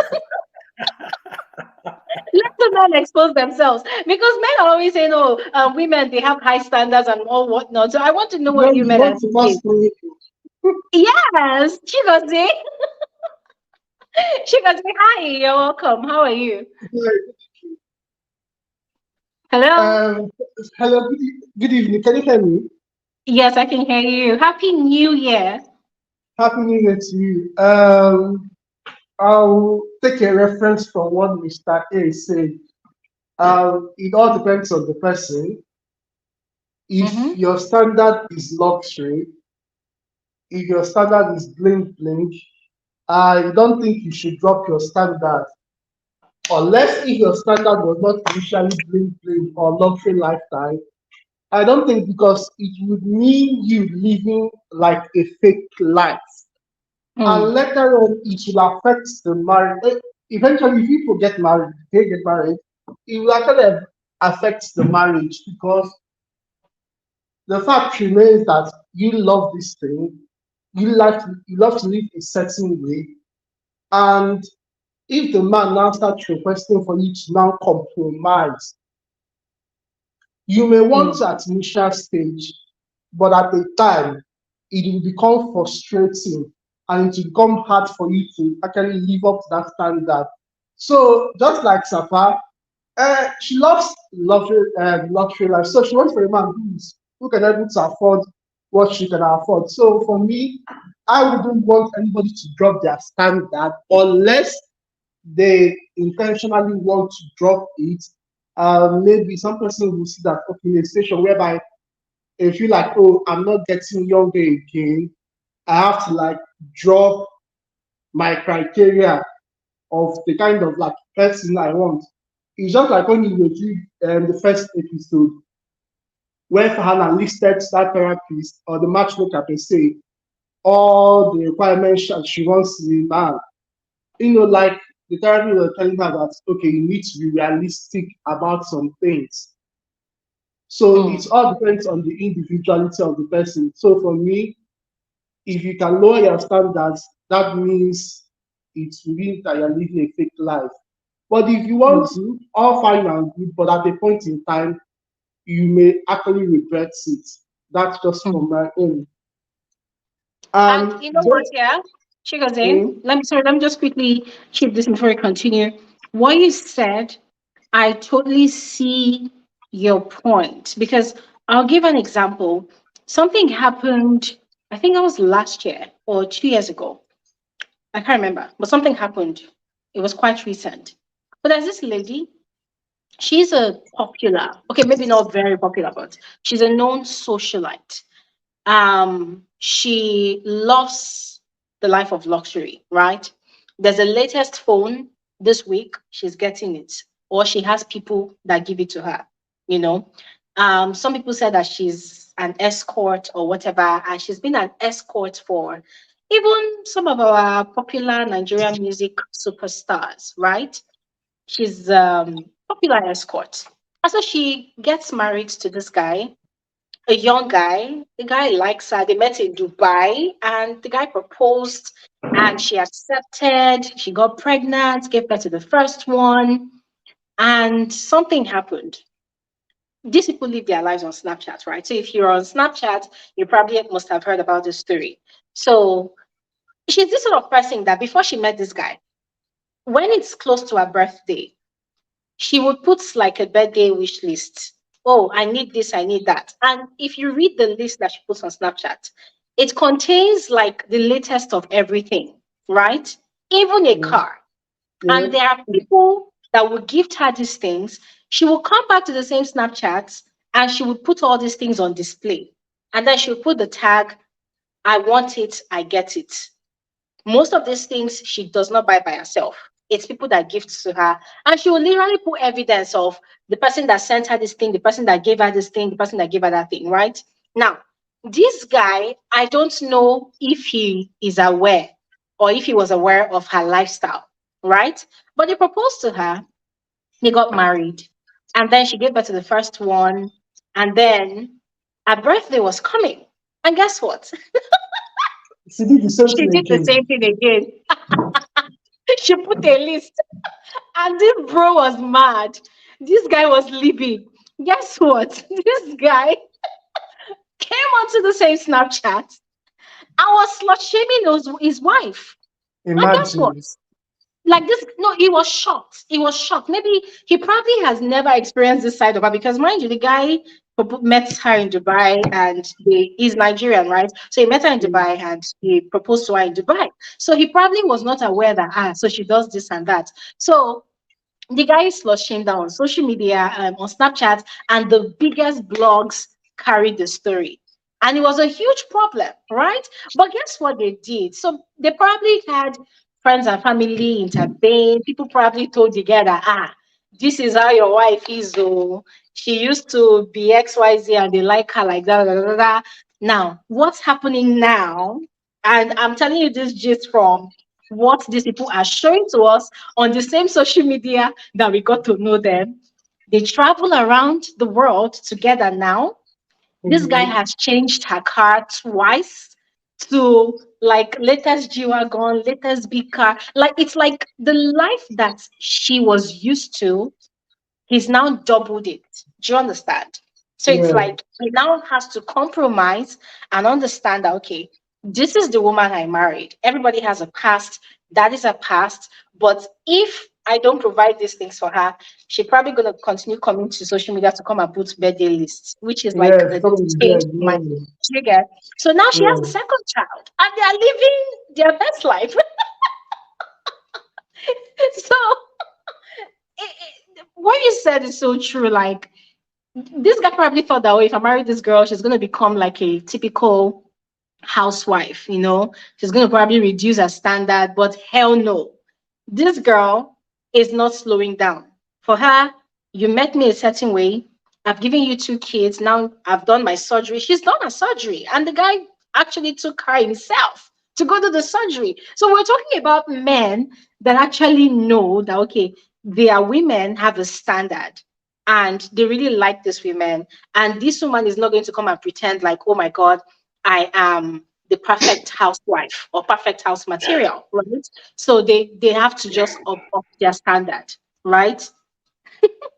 Oh my I God, think, this is my yeah, I think in a way, I think one needs to be careful when you're talking of standards because I mean the scenario you just mentioned just now. What about if the man all of a sudden loses his wealth? What happens then?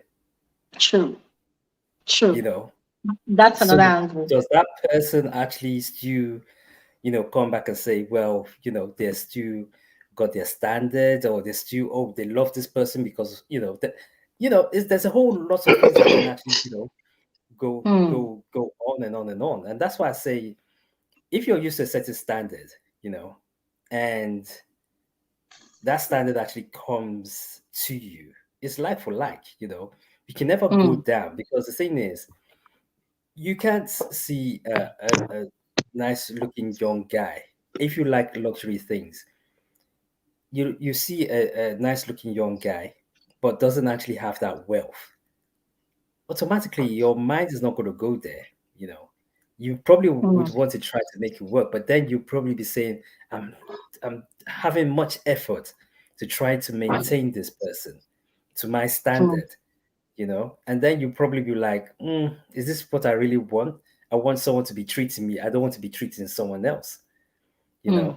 So, yeah, well, it's a Okay. complicated Okay. So, I mean, I'm um, glad. Yeah, Chigozie is back, and I'm glad that David that threw the question is here as well. So let's hear from Chigozie as he was cut off from the network before.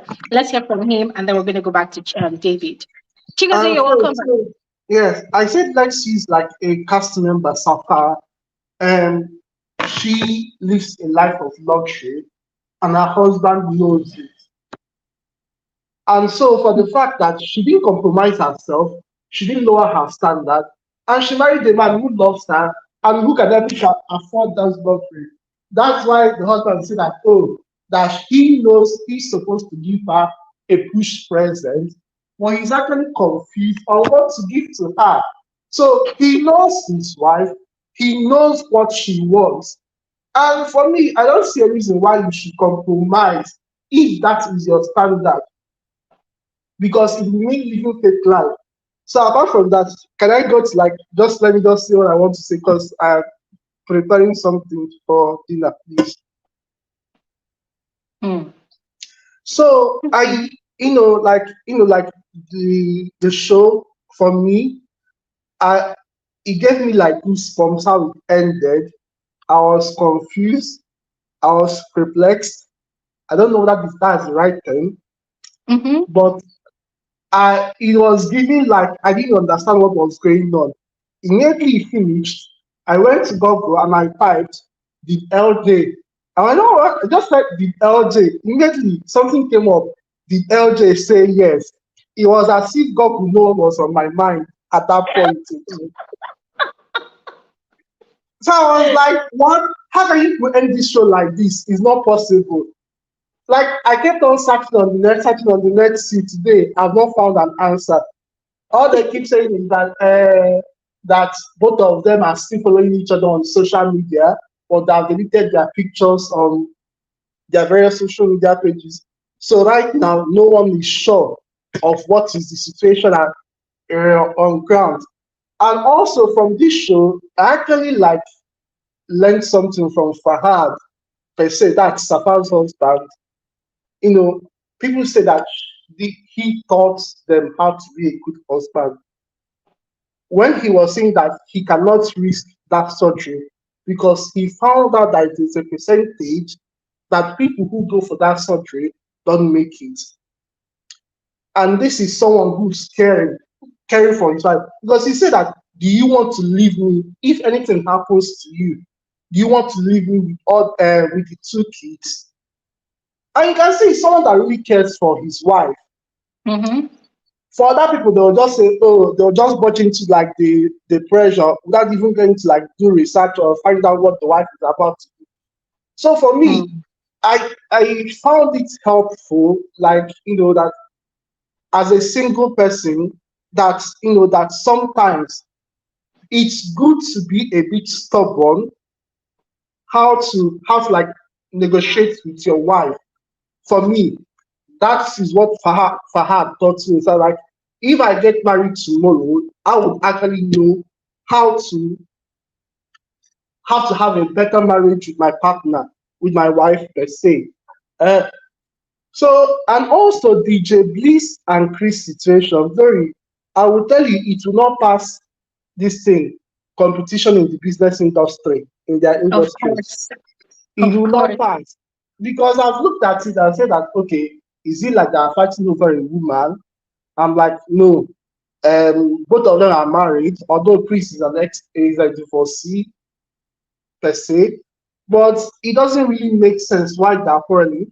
And I say this thing that if really DJ Bliss wants to like find out what is actually happening, what's the reason why Chris doesn't like him or Chris behaves a certain way towards him, simply call for a conversation. If he doesn't oblige, these are no peace that he doesn't want to apply.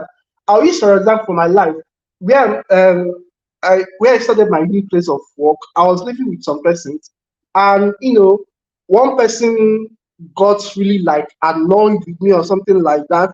I called the person several times. I like apologized. The person was like, no, was like, oh, I've forgiven you, but I don't want to talk to you anymore. I was like, okay, no problem. I've done what I have to do as a human. You felt I offended you. I came to you and I apologized and say, oh, can we try to sort it out? The person was like, oh, no, no, later. I sent a message. I said that I'm very sorry for whatever I've done to you. As simple as that. Can we live in peace? The person now told us, I even like tried to get like a mediator. The person now told the person that, okay, that she has forgiven, but she doesn't want a friendship per se. I totally understand. I've done my own best as a human to make things, to make peace. So that is what I expect the DJ Bliss to do. Try your possible best, seek for a conversation, seek for an amendment. If it doesn't work out, fine and good. Nobody's blocking anybody in this life. Go your own way and go my own way. And Mm-hmm. that is it, period. So I'm looking forward to season three. Seriously, I cannot wait for season three too. I heard an Ibrahim, this is Meme. She can learn from Ibrahim because that guy gave real drama this season, and I really love the culture. Like I even know that he married this like his third marriage. It was when I was going through TikTok that I saw it that when I interviewed that this is like his third marriage. I never knew that, but I hope sure that it all works well for her, for him.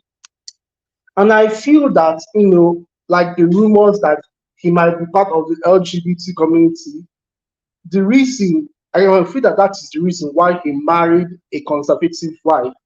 If you noticed, they never showed the wife's face during the Mm. show. And I've gone to his TikTok. He has never showed his wife's face. He keeps on saying that His wife is part of those Muslim people that that believe that men and women should not mingle together in a setting like in a combined gathering. So I'm guessing that he married the wife just for his mom. Because I cannot get the reason why he said, no offense to anybody who thinks that, but I don't find it reasonable that I am married and my mom is living with me in the same house with my wife. There is no, you can come visiting, but for me, I wouldn't want that kind of situation. I would want a place for me and my wife and to bring and to raise my own family all afresh. Because staying dependent on your mother, because like it's just like still sucking your mother's breast. So what is now there? Marry your mother now, make her your wife. Why are you now marrying another woman per se? Do you know what even So shocked me? From season one, the way Ibrahim was close or has been close to his mom. Frankly speaking, I thought the dad was not in the picture. So I was yeah, quite shocked when I saw his dad giving him away in his micha, they called it, the wedding traditional yeah. ceremony. I was quite shocked. I'm like, oh my God, Ibrahim's dad is still alive. I'm So like, why would the mom come and live with him and his wife? Why is his mom not living with the dad? Or are they divorced? Guys, I was quite confused. that's the thing. I'm not really thinking so. Like, are they divorced? Is the mom and dad divorced? Because I don't think that the woman seems like someone who was acting like divorce her husband. Because from the way she dresses, you see that she's a traditionalist per se. Very, yeah. So I'm not sure. I cannot speak. So for me, from my own perspective, I've said it that I cannot live with my mom in the same house with my wife. We all can stay like for like say 1 week, 2 weeks. Okay, come visiting Christmas holidays, Easter, come and stay with the grandchildren for a while. But if it's permanent living, no way. No offense to anyone who think that is right, but for me, from my own perspective, that is my own. Thank you. All right. Thank you so much, Chigozie. Thank you so much. There's still other things I want to ask, but I'm glad a female is here that's free. We're going to come to free, but let's speak with David first. Hi, David. Happy New Year. Hi, happy New Year, Glory. Can you hear me? Clearly, you're the one that is Um, causing this chaotic argument here I now. know. I'm sorry for doing this. Actually, this is not. It's not. I wasn't. It wasn't planned. Let me. Well, I'm happy we're talking about this though. And I'm happy Mhm. for you here. I'm a female is here, apart from you, of course. Mhm. Dr. A is still around. That's good. He called me out. He said that you wanted me to come join the conversation. And you Well, answered the call. and I answered the call. That's good, right? So, here's the deal. When you look in the mirror, right, what do you see? You Mm. see a reflection of yourself, right? Um, Mm-hmm. you should not you should not be expecting more than what you are seeing. If you should be the change that you're expecting, right? So Mm-hmm. if your standard, if you are not up to what you are expecting, you should first walk inwards. Look at yourself, right? Do self-reflection, right? Now, when it comes to standards, I you should have standards. I'm not saying you should not have standards, right? And when it comes to standards, that pertains to male female relationship kind of things, marriage and all that, if the standard is around things like commitment, something about shared values, respect, then fantastic, so be it. Those are standards that you should not drop, right? I mean, Mm-hmm. why would you drop a standard that shows that you have the shared values with that person? Because that means it's going to last longer, right? So we True. can, yeah, you should keep that, right? But Mm-hmm. when you look yourself in the mirror, like Farhanna, for example, remember when you said Safi, right? Safi was she was for all intents and purposes, she was already a made person before she met a husband, right? So it's not like her husband, she needed a husband to make her the standard. So Mm-hmm. there's a thin line, there's a difference between the two, right? You already have your own, you know how you are. If you look into the mirror, you are close to what you want, right? But Mm-hmm. you look in the mirror, you're not close to what you want, but you want that other person to have that standard. Here is the dichotomy there. This is the disagreement I have, right? When the Mm, individual does not meet up to their own standard, right? But they expect the other person to meet up to one X standard, right? And that is far mm, away. So I'm not saying you shouldn't have standards. So no one should come for me, don't come for my head. My head is still on above my neck, keep it that way. But just know that you should not be looking for something that you yourself are not working towards. That's what I'm saying, right? mm, And mm, again, I agree that there are some standards you should not drop, right? Because the moment you drop those standards, it's no more you. You've lost your identity, right? mm, Coming to the show, I don't want to sound very what's the word now? I don't want to sound very philosophical, right? So let me bring it down to earth. Let's come down to back to the show. I'm only going to talk about one person and one person only, Mona. Mona. mm, I mean, I'm not saying that every other person in the show is not. I mean, Safa is funny, like I said. Ibrahim is a child. The guy is something else. Like, he dresses well, by the way. I mean, that guy dresses well. He's really is the dress, the fashion sense is out of this world, right? But now Mona is to me, she's like the without Mona in this season two, it would just be a kind of repetition of season one with the same mm. people, no fresh air. You didn't have a fresh breath or something. Yeah. The reason why I love Mona is the nuances she brings to the show, right? So you have a person who just got married, right? You have a lady who has been living in the shadows of her sister, right? She's Yes. hardworking, but for some reason the brand is known by the sister, not her, right? She's Mm, trying to make a name for herself. Do you know how many people are they are the first person living in the second person's role? Do you know how many mm, people in society are trying to get out of someone else's shadow? You know, and if the shadow is even your sibling, it can be very tough. So that story draws me close. It draws to me personally, right? Now, on top of that, I said she just got married like a year or so before like you said, the husband is dashing and all, is charming and all that. Um, when you have an independent lady who is a career-driven lady who has her eyes on success, there's now balance that with the societal pressure of you're married now, we want you to have kids. This is a reality on ground. This is things that people face. They mhm. expect you at X number of age you should be married. At X number of age, after you get married, at X number of years you should have a child. So Yeah. how do you separate? And it's not just in Nigeria or Africa, right? Clearly, the Arabians have that culture too, right? There's an expectation, right? And the husband, did you notice the I won't say there's a disagreement, but the tension between Mona and her husband when it comes to child. There's Mm, also that he wants a child right now. She wants to wait a little bit, right? How do mm, you get that out? These are the things that some people face. These are real life things, right? If a mhm. woman is successful, it's a problem. To some people, they can't handle a successful woman. But no, not in this case, right? You have to first go get above that. That okay, Mona is successful. She has a car. The other thing I want to talk about, the last thing I'm going to say about Mona is, and I want someone else to talk after this, is um, you see the relationship between Mona and her dad. Mm, That special relationship she has with her dad, where she will never forget how the dad sold things to make sure that she and her siblings got the way they got to, right? mhm. Put that relationship side by side with the relationship she has with her husband. So, at what point will the individual start talking more of their spouse, less of their parents? Mm, I'm not.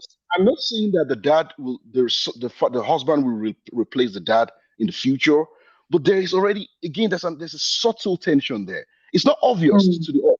You have to look deep, right? It's not. You can't see it yet. Maybe season three, season four, right? If things go well, hopefully it doesn't come out at all, right? But hmm, when will you the father is the father and the husband is the husband. You can't separate. You can't. The father cannot be the husband. She'll never be the husband of Mona, right?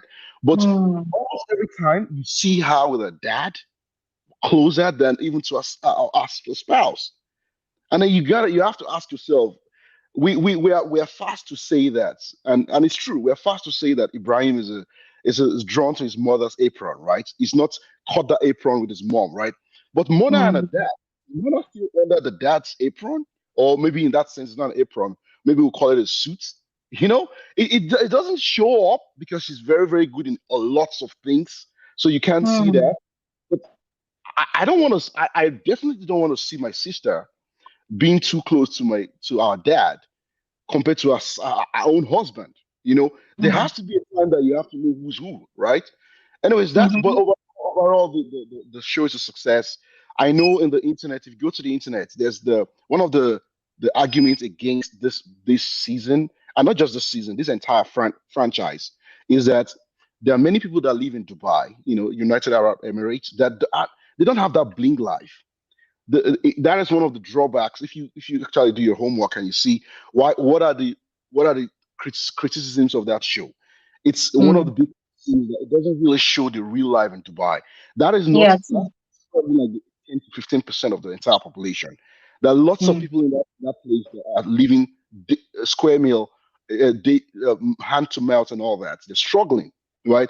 But it now gives you this facade that everything in Dubai is bling. Everything in Dubai is not bling. People have mm, traveled and come back home, you know. Anyway, so that's the issue about the standard. So again, my head is still on my neck.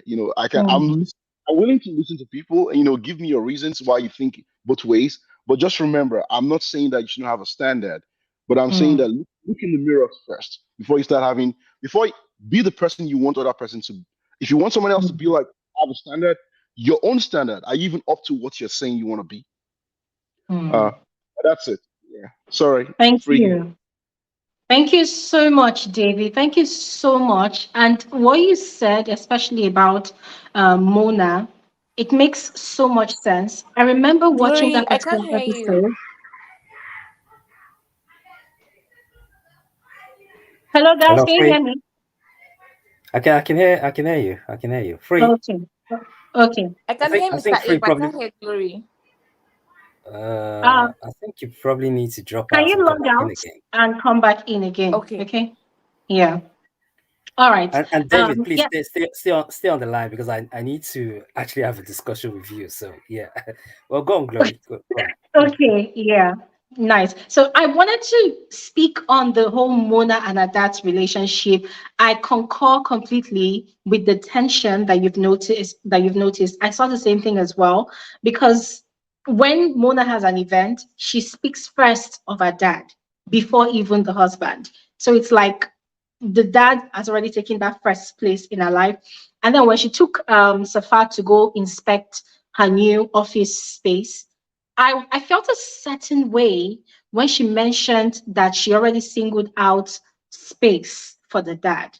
Now, from my understanding of the elderly, the older they get, if they are not busy, if their mind is not busy, if they are not active, they get weaker. So according to her, she wants the dad to be busy ever since he retired, blah, blah, blah. But I felt off about it because I felt like, well, in a way, that's you planting your dad in your life, in your marriage. Isn't that too close? It's almost the same thing Exactly. as having, yeah, it's almost the same thing as Ibrahim having his mom living with him and his wife. Because there is no way your parent is going to live with you or being, not even talk of being involved in your business, that he's not going to know everything that's happening in your home. You're literally going to turn your father into your diary, your journal. So everything happening in your home, you're going to be telling your dad, telling your dad, telling your dad. So Exactly. and yeah, and her husband seems like someone that loves his privacy. If you watch all the scenes where there's drama, where Mona and her husband were present, you will see he has this look of, okay, what the hell is going on? What am I doing here? He doesn't like the drama. He doesn't like Yeah. any of those things. He doesn't like involving himself in people's drama or even people involving themselves in his business. Yeah. So I totally see what you see. And I also predict that if they are still in the next season, there's going to be tension. He's going to start what they call it, like peeling off that layer of, okay, I'm cool with this, let's just chill. I feel like he's going to bounce back, like, okay, no, this is not going to work for me anymore. So Hmm. thanks for bringing up the observation. Thanks. Yeah. Sure. Where's Free ran away. She's trying to join back. Well, we kind of waited for She's her. gonna come back. Yeah. Okay, Mr. I E, mean, wanted I to mean, say something. yeah. Talking about the last statement you actually made. To be honest with you, the whole dad with the daughter relationship. For me, the way I see it is a cultural thing, and it's a cultural thing which they are used to in a way. Ibrahim, the same with his mom. It's a cultural thing. You know, Mm-hmm. Asians. I'm just going to generalize it now. In the sort of Asian world, they have this thing about you never lose sight of your parents because they brought you into this world. So your parents actually still lives with you even when you get married. It actually happens a lot, and it's something which is very cultural. You find a lot of Asians actually building when they have their dreams, their house or whatever. Their plan is to also fit their parents, you know, in their lives. Yeah. Mm.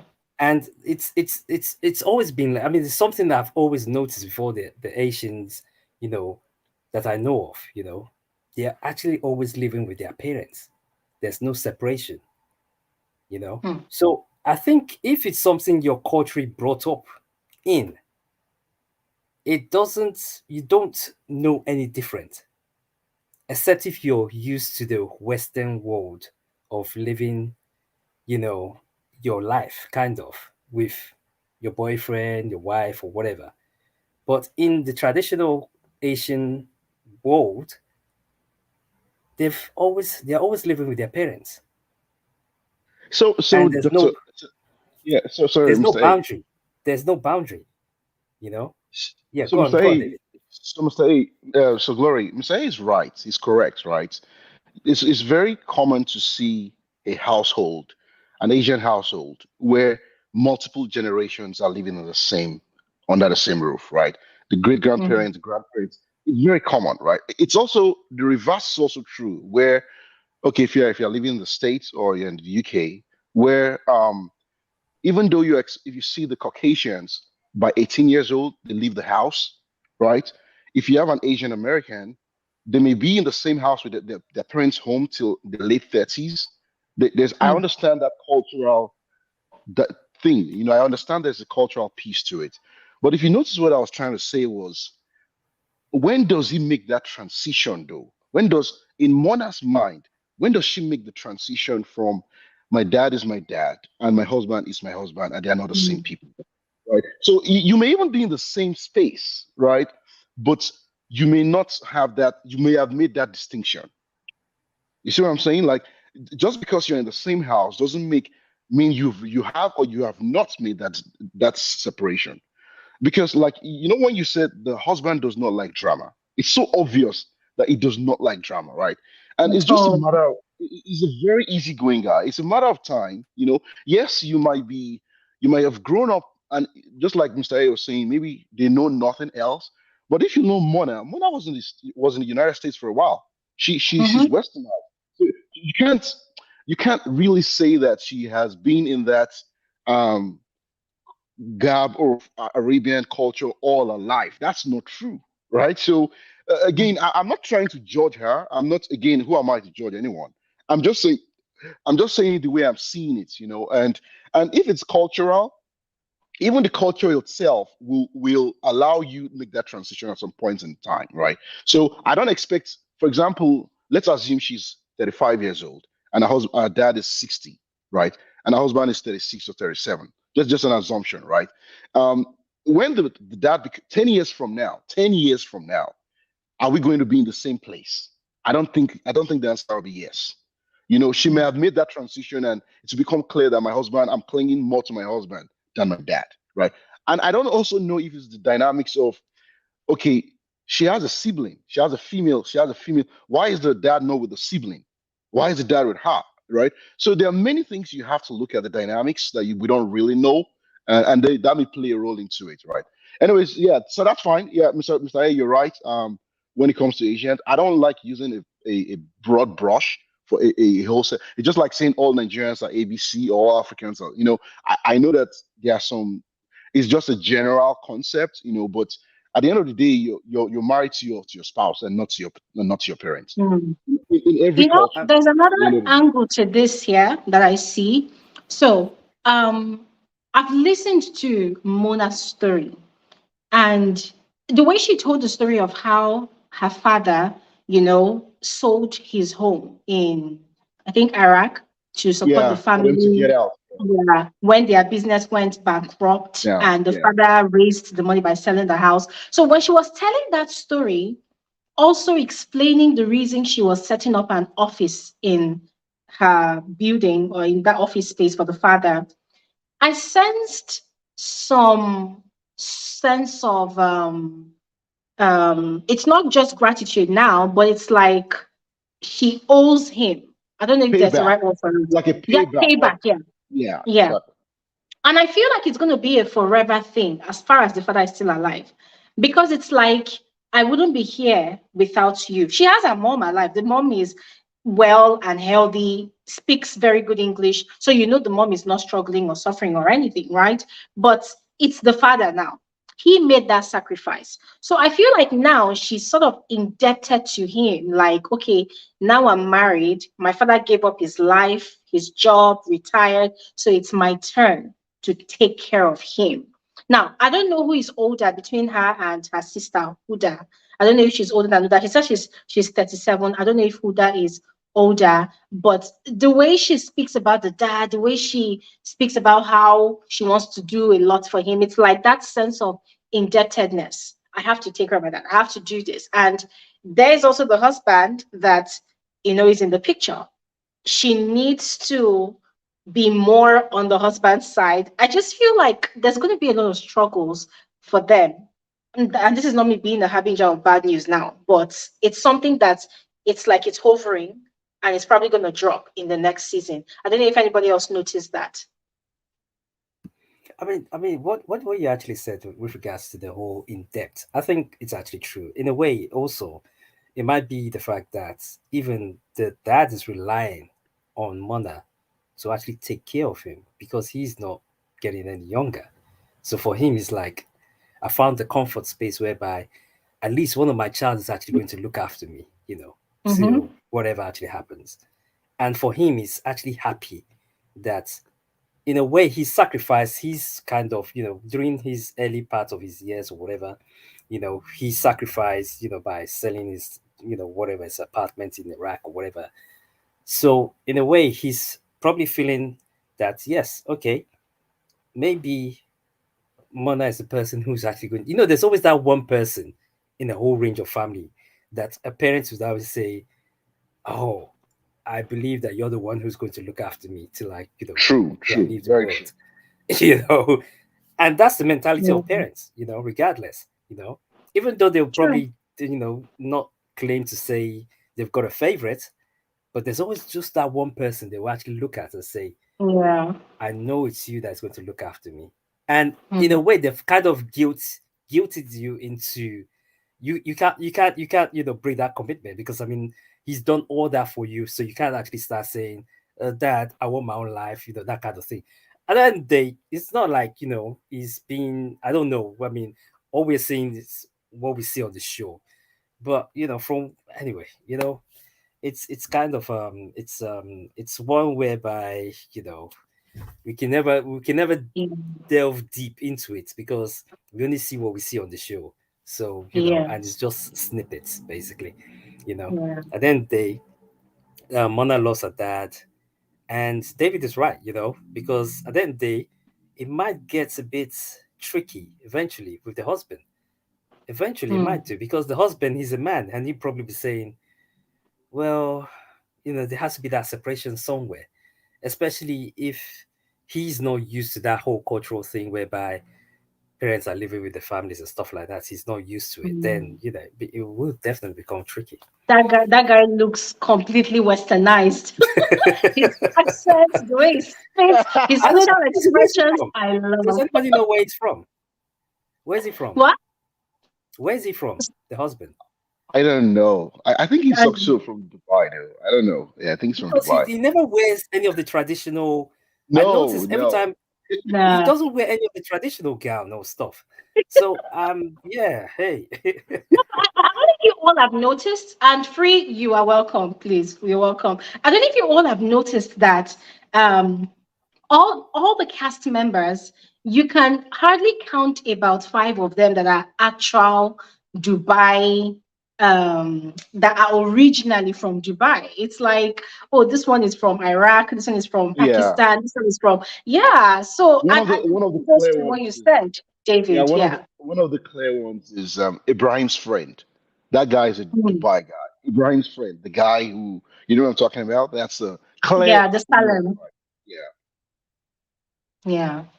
So it's like different people that have lived in Dubai long enough, you know. And I remember when season one of the show was out, and there was a lot of reactions online, and people were showing videos of the actual, they call them the Dubai Nights, you know, the people that are actually rich, rich, rich, the billionaires of Dubai that have like gold and crested cars and, you know, jewelries. People were saying, no, these are the actual rich, rich circle people of Dubai. These ones they don't even measure up. People were even contesting their worth if it's actually true. Because you know when you go on Google, you Google people, they'll just say this person is worth billions and billions, but people were actually contesting it. So I don't know. I'm We gonna only go by drop off. what they show us. I'm gonna drop off now. Okay, I have to go to work, but I'm gonna listen to Free on my way. Yeah. Okay. All right. Thanks, Thank you so Mr. much, A. David. Thanks, everyone. All right, Thank then. Thanks, you. everyone. Yeah, Yeah. cheers. All right. Mr. A, please still stick around if you are not in a haste because there's a female here now. There's Free. So I would love to hear from Free. And then as the guy on stage, if there's anything else you have to speak to what she has to say, that would be great. Hi, Free. Happy New Year. Hello. Free, you're muted. You have to unmute yourself. Hello. Is Free there? Uh Okay. Maybe she's While we maybe she's wait for still having Free, because connection. yeah, I think she's somewhere, but she'll Yeah. join us. Yeah, but Mr. A, guys, anybody else that wants to speak, please go ahead and click on the link in the comment section. Let me just go ahead and share this link. Just click on the link so that you can join us. All right. The conversation is not just for one, two, or three people, it's for all of us. All right. And I would love to hear your inputs as well. So please just click on the link and join us in the conversation, all right?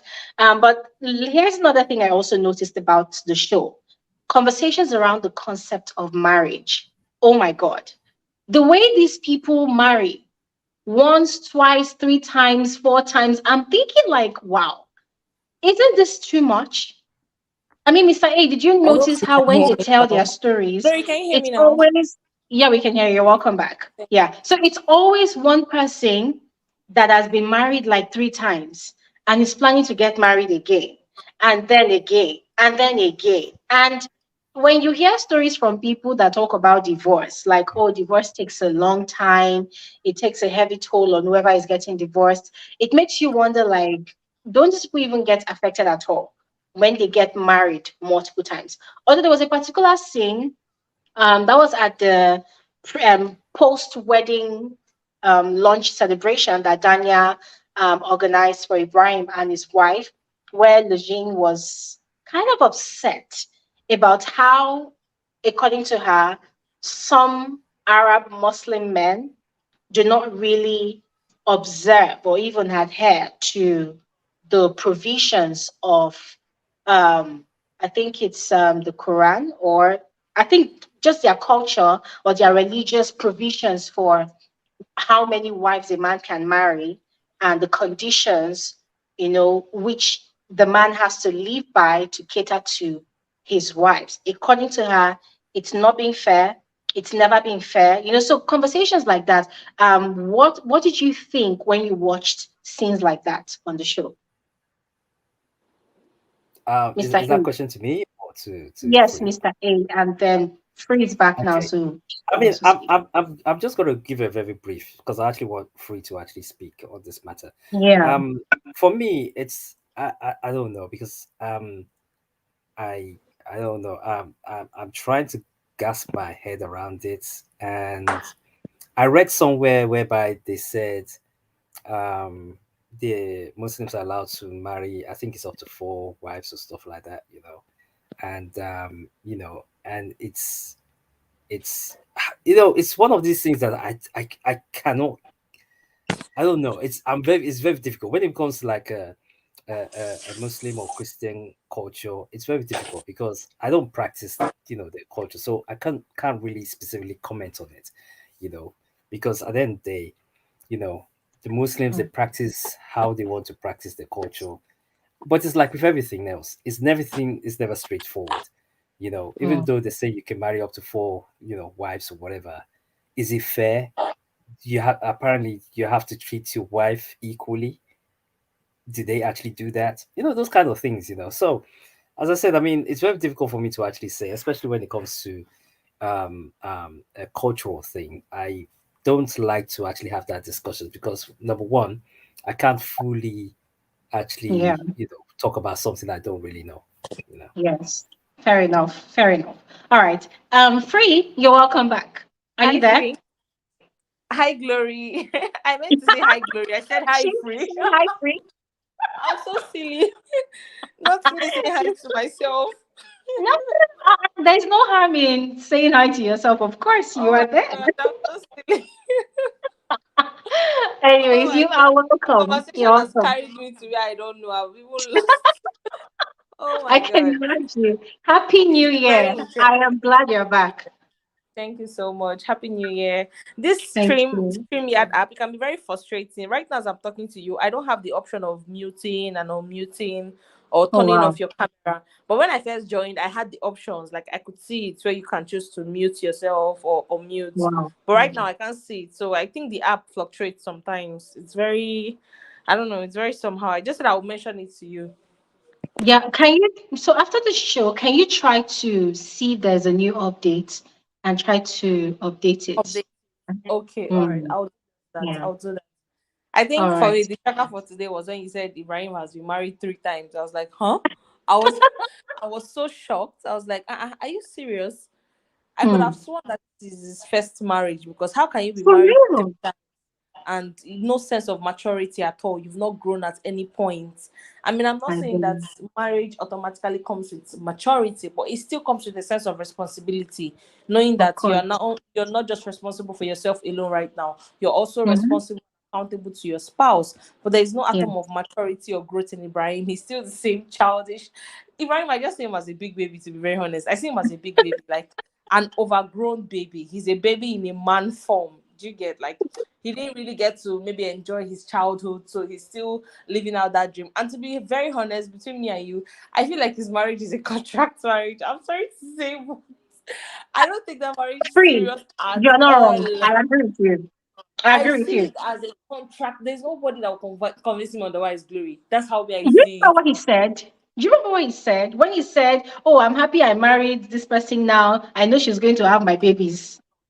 Yeah, like it's something like, okay, we are just coming together, me and you, we are friends, but you know what, you know my sexuality, we know what it is behind closed doors, but in front of the world, let's just come together as man and wife whenever we're going to functions or any like traditional events. Both of Yeah. us are there as man and wife, but I can be doing what I'm doing, nobody will know. It's just you have my kids, my lineage will continue. Hush, hush, hush, hush. That's how I saw that's how I saw Ibrahim's marriage. Then he I was talking about, oh, the lady is his friend. They've been friends for a very long time. And I'm like, this thing is giving me all those bestie vibes. Now all those besties out there themselves. See, if by 35 we don't get married, let's just get together exactly. and get married and have kids. There are a lot of people I know But like that. Like, if we don't see anybody like to get married to, let's just come together as best friends and just make this thing work together as friends, even if it's just a contract marriage, even if it's just a facade, let's just do it. And you can see in the mhm, Middle East, they don't really smile upon like the LGBTQ community.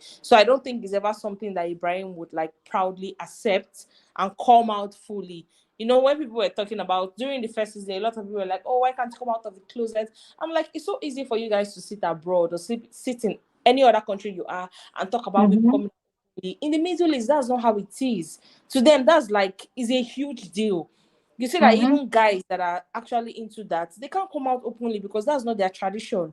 The Quran True. frowns upon it, and then the country that they stay, everybody's going to look at you like one kind of oddball. So he can't do that. True. Expecting him to come outside is like expecting snow to fall in Nigeria. It's never going to happen. Honestly, it's never going to. He'll keep living in that bubble. And also, something I wanted to True. touch on was what David and Mr. A they were talking about, which is your parents living with you. I think also that's another thing in the Middle East, like expecting their parents not to be close to them is like expecting them not to get married or talk about marriage. Marriage is a very big thing for them, like in the Middle East, just like the way it is here in Nigeria. It is a very Mm. big thing to them as well. They take pride in it. That's the same way they take pride in like their parents living with them. I've always known that. Like the funny thing is, I remember my sister we were talking about this 2 days ago, and we're talking about the American system, how they like abandon their parents in care homes when they get to a Yeah. certain age and all of that. And my sister was like, "Oh yeah, yeah, yeah, that's why she likes like African children and African parents, and no matter what, you can't just abandon your parents and all of that." Blah, blah. We even used Angel as a case study because she was like, okay, imagine somebody like Angel that always said, like during the first season, that her mom was never really there for her. She was always up and about. She practically raised herself, but now she's taking care of her mom. Her mom is living with her. Yeah. Everything has been that way since like they give it to them. But in America or like other Western countries, that's not how it is. Like when it gets to a certain age, they just abandon their parents in a care home. But in the Middle East, Mm. that's not how it is. Their parents are always very like hip butts attached to them, like they are very, very attached to them. So Yeah. when Ibrahim was talking about his mom living with him, I wasn't surprised at all. I wasn't surprised when he said, "Oh, he's glad that the wife does not have any problem with the wife, with the mom rather moving in with them." I'm like, does she even have a choice? That's the funny thing. You guys don't even give her a choice. It's out of her hands. It's not Yeah, she something that she has don't to. sound like a bad woman. Exactly. Like it's not something that she even has to pick for. It's not an option. Do you get? I don't think it is a Mm. option of Ibrahim telling her, "Oh, please, can my mom live with us?" No, it's something that comes with the contract. Like my mom will live with us. This is non-debatable. Do you get? So I'm Wow. not surprised. But I think Mona, just like David rightfully say, Mona should not just overdo it because there was one of her function when she was giving thanks to like her dad. She was giving thanks like generally narrating her story, and she didn't mention her husband once. I don't know if anybody else Yeah. noticed that.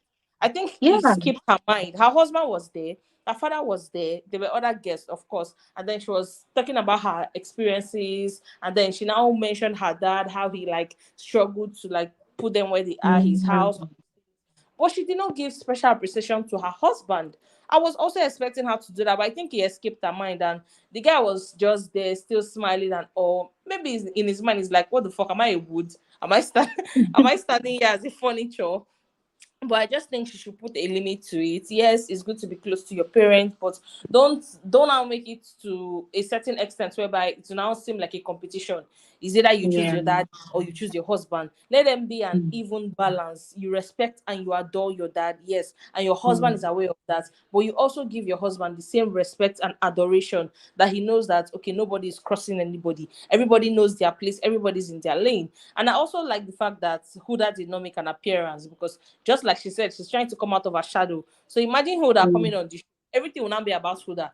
You know, Yes. even the crew and all of that, they'll be fawning over her. Even if she's made to like made one appearance, they'll tell her, "Oh, why don't you come again, come again, come again?" Before you know, it will be all about her again, and that's what Mm. Mona is trying to break away from. So I really like Mona. That's about Mona and her family. And I like her. I like how business driven she is. Just like you said, she's very business driven. I think when they told her about coming on the show, I think she gave them like an alternative. Is either I'm coming without any drama just to expose my Yeah. business, or I'm not coming at all because she's just all about her business, Yeah. she's not even bothered. Like she cannot be bothered for anything else. She's just focused on her business, and I really, really love that to her. I just hope that next season when she comes on, she's going to keep like continue on that part. We already have too many mad people on the cast as it is, so let's have one or two people.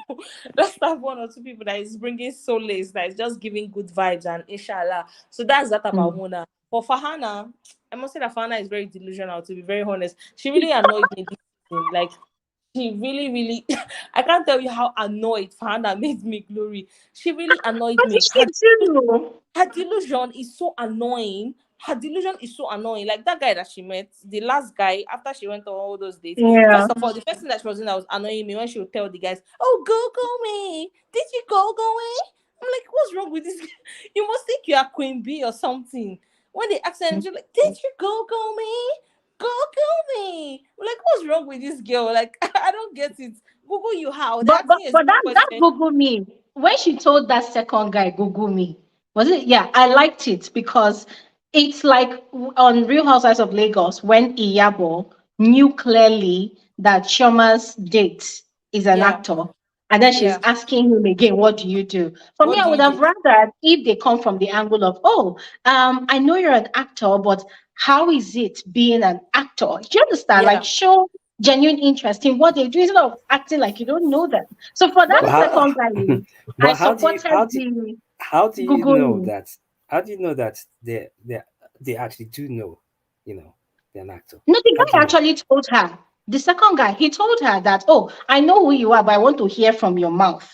He told her. Okay. I think my thing is she wasn't just doing it with that guy alone. All the guys she went on a date with, that was the same approach of Google me, didn't you Google me? Google me. Like it was becoming very irritating. Like, woman, if you have something to say, say it. Which one is Google you, Google you? So I want to go out on a date with you. They match make us. And I don't know if they tell them that okay, this person is some sort of influencer or celebrity, or they just tell them that okay, this is the person, her name is Farhanna, she has a child, she's this, she does this. I don't know how the information is that they pass back and forth, but I don't think the guy would be asking again and again if he actually knows who you are.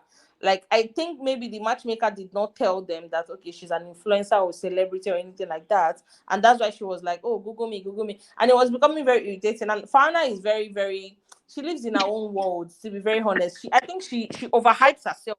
That's the word I'm looking for. She thinks she's I don't know, she thinks she's what I don't know who to use. Zina.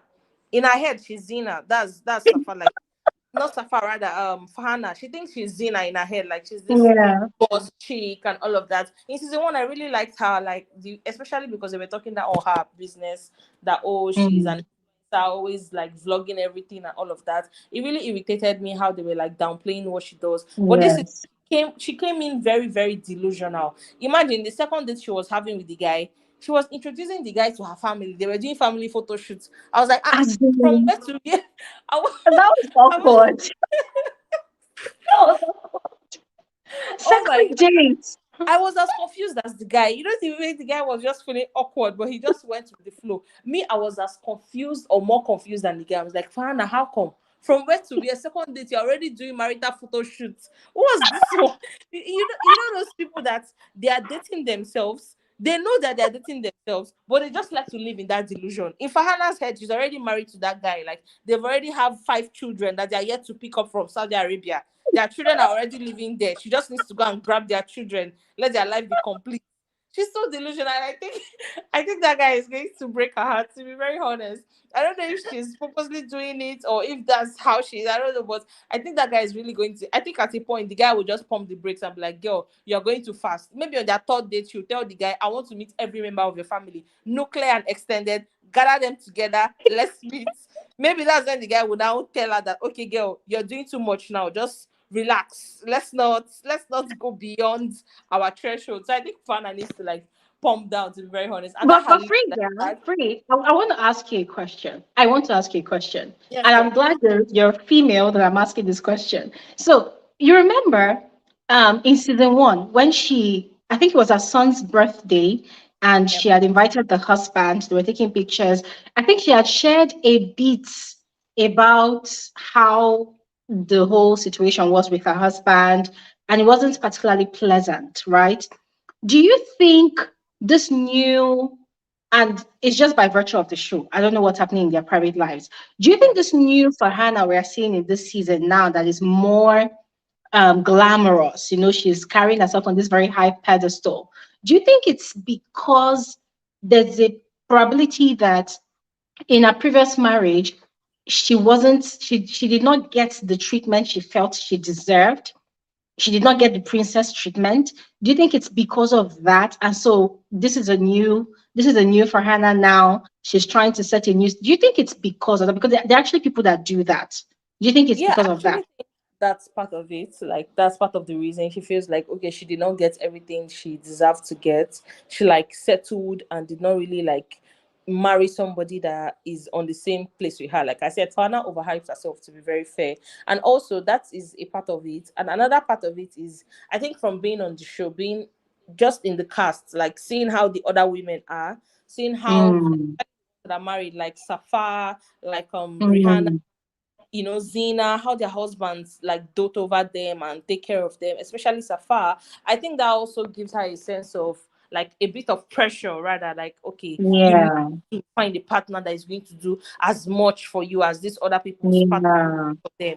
She wasn't all about this during the first season, but surprisingly, this season she came back and it's like, okay, let's go, like let's hit the road. So I feel it's also some sense of pressure from the other women in the cast, the ones that are married, yeah. and she sees that okay, this is the kind of life they're living, this is what their husband does for them, so she wants that for herself as well. Yes, it's normal for you to Mm, reach for a partner that can take care of you, and all of that is good, is a normal thing. But when you now start to place yourself at a level where you're not, and you're expecting somebody to surpass that level which you yourself you've not gotten to, then you become delusional. Yes, want good things for yourself, like wish for the best, hope for the best, and work towards it. But don't now be reaching for the stars when you know that you've not even climbed the ladder yet. To me, that's very, very. I don't know. I don't know how her relationship with that guy is going to pan out. I don't think it's going to work out. To be very fair, because she's like skipping all the hoops. She's ready to get married like yesterday to the guy. Let them just go and pick up their kids. So I don't know how mm. that's going to work out between Farhana and the guy. So that's for I want Farhana. to ask you this too. I want to Yeah. ask you this too. And once again, I'm glad you're female. Yeah, we're having this conversation. Do you think it's a red flag that Farhana is obviously seeing but choosing to ignore? That this guy has obviously said he's scarred from his relationship with his ex. He is yet to get over his ex. The fact that they almost got married and the marriage never or the wedding never happened. This guy is like a bride left at the altar. He's still nursing his wounded ego. He's still hurt. Farhana is aware and she's still putting her hair. She wants compliments, she wants attention. Do you think that as a female, you should put yourself in that position, especially one that's divorced? You're coming from a place of hurt and want to put yourself in that place again. Or do you think it's okay that she's giving this guy a chance? It's like this guy is going to use this their newfound thing to heal. Do you think it's actually reasonable? I think it's actually a big red flag, especially because the guy is not the one putting in all the work to show you that he's really, really, really interested in you. It's a different matter if somebody, just like you said, a guy was left at the altar. And I don't know if you watch Love is Blind, but there are situations like that where one person leaves the other person at the altar and you're scarred from Mm, it. The person can go into mm, another relationship later, and then your significant other, that's a new person, they know that you love them, they know you adore them, you care for them, but they've still not gotten over that trauma of being dumped at the altar. So they have that fear in them, like, oh, what if this thing reoccurs again? It's like PTSD. What if it reoccurs again? Especially when they are working towards a new wedding or a new marriage, they start to think about mhm, it off and on, off and on. You that is a new partner, if they explain it to you, I'm sure you understand. You be considerate that okay, yes, this is what my partner went through before they met me, so I understand where they're coming from. But at the same time, I know that they love me. I don't have any doubt in my mind that this person loves me, this person adores me. There's no doubt in my mind. But when the new person, is not even showing you any interest, like he's not even showing any sign of being so into Farhana, I'm not seeing it. I'm not seeing it. mm, It just feels like she's the one faking everything and trying to make it work by fire by force, and she's ignoring all mm, those things on purpose. A lot of women, we do it. You know that this guy is a red flag. He has showed you signs that okay, one or two things might be off, but because of the things that he's able to provide you, you look at it from the advantage. What do I stand to gain if I'm in a relationship with this person? What do I stand to gain mm, if I'm in a friendship with this person? You overlook all those red flags and then you just nosedive in. And then when it crashes, you're shocked. Why are you shocked? You saw all those things, you mm, ignored your own selfish interest. When the guy was talking about all those things, instead of her to take a step back and reflect, if she really wants to be in a relationship, which I doubt, I think she just wants to be in a relationship for aesthetics purpose. Like, okay, I have a man that is doing this, that, and this for me, and be able to be on the same level with the other ladies. That's how I see Farhana. Because if she's really into getting married and wanting to be married, when the guy was telling her all those things, she'll take a step back and like think about mhm, all those. process all those things and know for herself, okay, is this really what I want? Especially because I have a child. Anybody that I'm getting Mhm. married to is going to be involved in my child's life. That should be something that is sacred. So do you just want to Mhm. bring everybody around your child because that person is comfortable, that person is living a lavish life? Or do you want somebody that you can really trust? Somebody that you know that is going to be a good stepfather figure for your child? That's something Farhanna needs to step back and ask herself. So I think it's a very big red flag that the guy is saying all those things, and instead of her to like pull back a bit and ask him, okay, you've not gotten over your ex, how are you going to do that? How is this relationship going to work between me and you if you're still like into your ex or you've not gotten over her? What's the guarantee? What's the reassurance? Instead, she's talking about his cars. Oh, let me go and check what car he's driving. Oh, let me go and check this, that, and the other. She's just all about the material things. So I think she herself, she's not even going to Mm. the relationship for a good cause. She's not even going to the marriage to stay married like Lojay. She's doing it for Mm. aesthetics, like I said. So that's that about Farhanna. That's what I feel. I Yeah, feel so she's sorry, Free. Before you continue, I know you want to talk about other cast members, but I don't want Mr. A to leave before we are done with this Farhana conversation. So please, my apologies. I want to throw the same question to him, but in a different way. Mr. A, in that scene, I think that was like episode 7, when Ibrahim had joined them at the gym where Mo was training. He had explained, to Ibrahim from a man's perspective that, oh, you understand when a man is hurt, he's trying to heal. And Ibrahim said he understood. For me, I'm using female maths, so I didn't understand. My female psychology is completely different. So I want to ask you as a man, do you think Mo will heal anytime soon in this thing with Farhana? Or do you think a man's healing process is completely different? Like it takes a longer period of time away from a female's healing process, with regards to having a breakup? Do you think he's going to be completely into that relationship with Farhana and give her the sort of attention that she wants? I mean, first things first, I think the more guy, I think I think I think he's not completely over his ex, and because he kept on saying that he needs time, he's just broken out. I don't think it's actually over, but I believe that Fana is trying to forcefully put herself in the mix, to actually say, you know what, regardless, I don't care, you're going to be mine, regardless, I like your looks, your aesthetics, whether she's actually been hunting for the sort of guy, in her mind for so many, years ever since she got divorced or whatever, and now she's finally found it, the person that she's always visually thought this is what she wants. Whether she's going to let go is a totally different matter. I don't think she will, because she's found someone who is basically in her head, this is the perfect person for me. And I don't think whatever the guy, I think the guy's probably going to be the one who's going to be fed up, and he'll probably just say, you're too clingy, and Mm, I need a break from you. He'll probably be the one to actually tell Farhana. I don't think Farhana is just too in, not love, but lost in the guy, because visually, mm, this is the kind of person that, I actually want to date, I want to mm, be with regardless, and that's why you notice that whenever the guy, was giving her attitude, it really didn't mm. bother her too much, because just say, oh, you don't give me Dressing compliments, down to such a VVIP event, she you know, overlooked it. she I was overlooked it, shocked. So, for her, that just goes to tell you that she's not really interested about the sort of relationship she wants. I mean, her own type of relationship is her guy needs to look a certain way, and as Free said, post for the grams, put it Mm, out there. Oh, this is the kind of man I'm, currently. With regards to deep thinking, oh, is he the kind of person, would he treat me right? That doesn't come into our equation. It doesn't come into our books. She's not thinking about that. All she's just thinking about is you know the the material things. That's all she's actually thinking about, you know mm, so for Mo, I mean, he's probably happy to just go along till he gets bored, and But do you think he'll ever heal completely though? Like anytime uh, soon?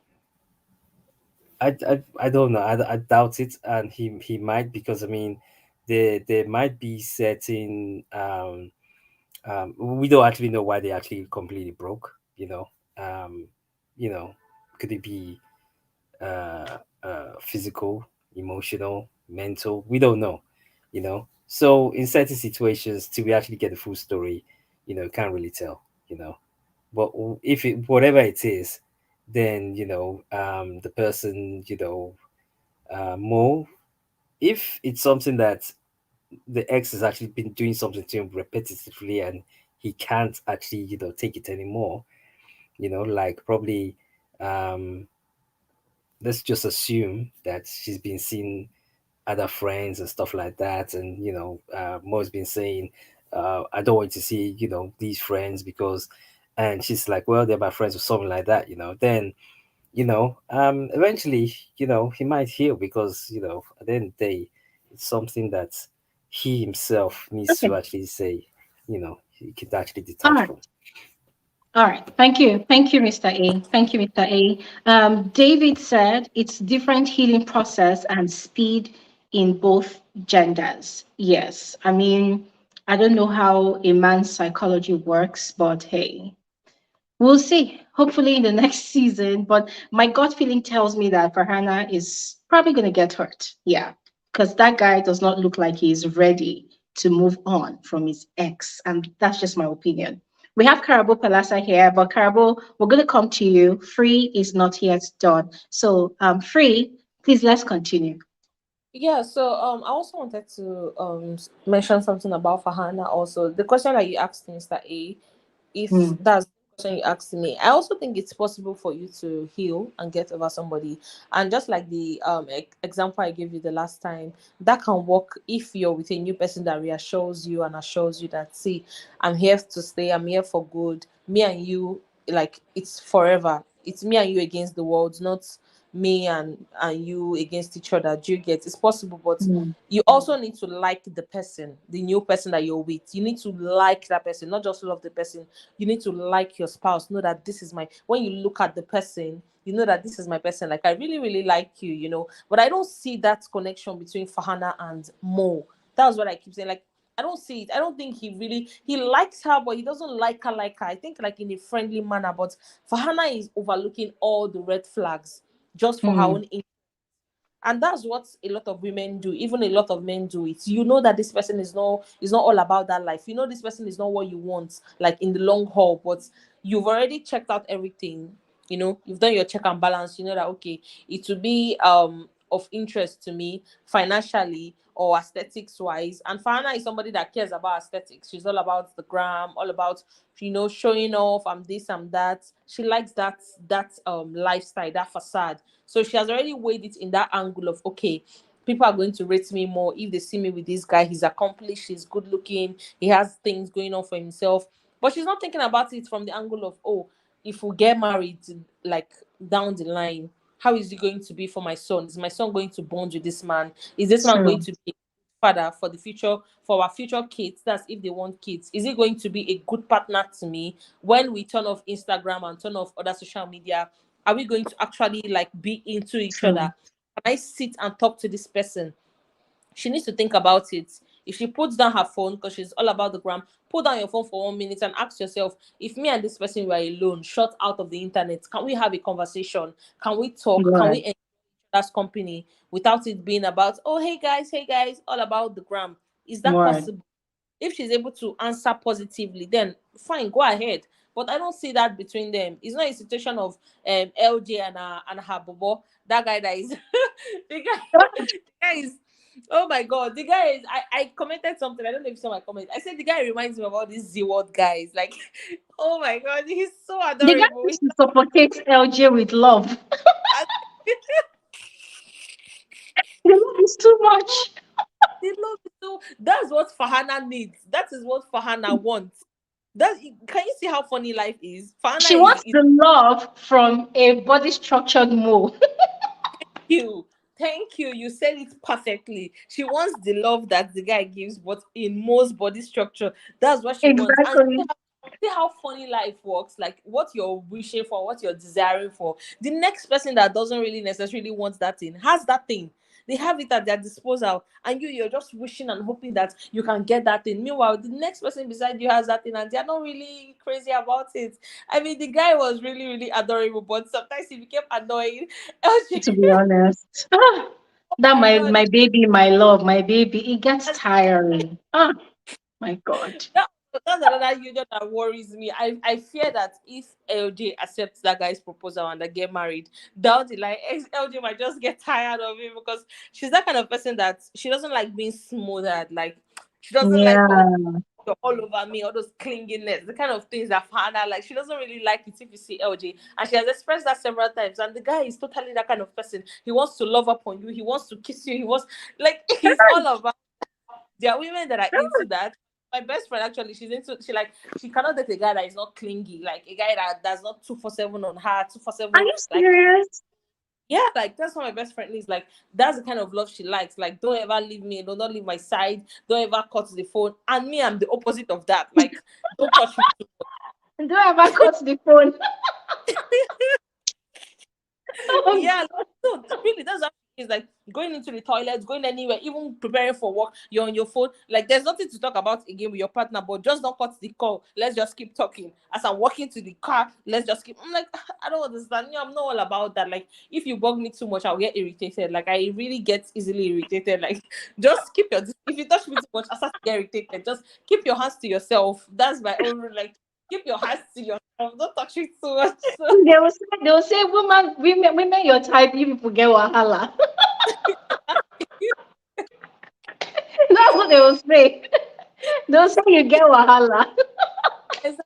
Honestly, like people are just really really different. I don't know if LJ will accept his proposal come next season. I don't know, and I don't know how it work out for them. To be very honest, yes, he's cute, he's adorable, but down the line, I don't know if LJ will be able to hold up, and I don't know if financially, if he's also her standard. Although they didn't talk about that, they didn't go into that. We know LJ is a spoiled princess. She has everything that she wants, so she needs to be somebody that is going to match that up if she's really ready to be with the guy, regardless of his financial status. Although I don't think he's suffering, I don't think he's struggling. He doesn't look to me like he's struggling or he's suffering, but he can take care of himself very well. But I don't know if he'll be that Fahad's husband, even though LJ is not all about that life as well. But I don't Mm. know. I wish the best for both of them, to be very honest. And another thing about OJ is that when she was posting like about her daughters, I don't know if it's because that time the show had not aired, because she always comes on my feed on Instagram. LJ is one cast member that is always on my feed. And whenever I enter Explore, I must see a picture of her and her daughters. So I was going through her page and there was no sign of her mom. And I'm like, I don't understand. Did they fall out again? Or was it because the show had not aired then? That's why she didn't want to like let the cat out of the bag that, oh, me and my mom Mm. out. Even her Christmas photos with her kids, all those things. There's no sign of her mom. So I'm just hoping that they Wow. didn't. And I'm really, really hoping that they didn't fall out again and everything is still good between them. To be very fair, because she Mm. deserves to have a mom in her life, and that's the reason why Lojay really like earned my respect this season. Like for her Yeah. to say she would do it, but she actually did it. She didn't give up. Mm. I think she had already given up like during the end of last season that okay, she's just going to stay out of it. But she kept talking to the woman, and Yeah. made came to, or she went rather to Dubai. I'm really, really proud of Lojay. And I don't know why you don't like Lojay Glory. You're always nitpicking anything Lojay does. I don't No. understand you. Uh-uh. I'm like, See, Glory, yeah. this Lojay is getting on your You know, nerves. in season one, free. Wait, oh, you know, in season one, we all agreed that LJ was the most emotionally intelligent adult amongst the cast members. We all said a lot of wonderful things about LJ. No, I don't mean LJ. LJ. I don't mean LJ, Oh, you Lujane. mean LJ? No, I don't mean LJ, Lujane. Yeah, That's the Lojay. other. Yeah, yeah. Sorry, because their names sound alike to me. Yeah, we're talking about the same person. We all concluded that oh, she was great. She's this, she's that. But this season, honestly, for me, because after the show, I read reviews. I checked out people's reactions online, and it felt like people felt like she was boring.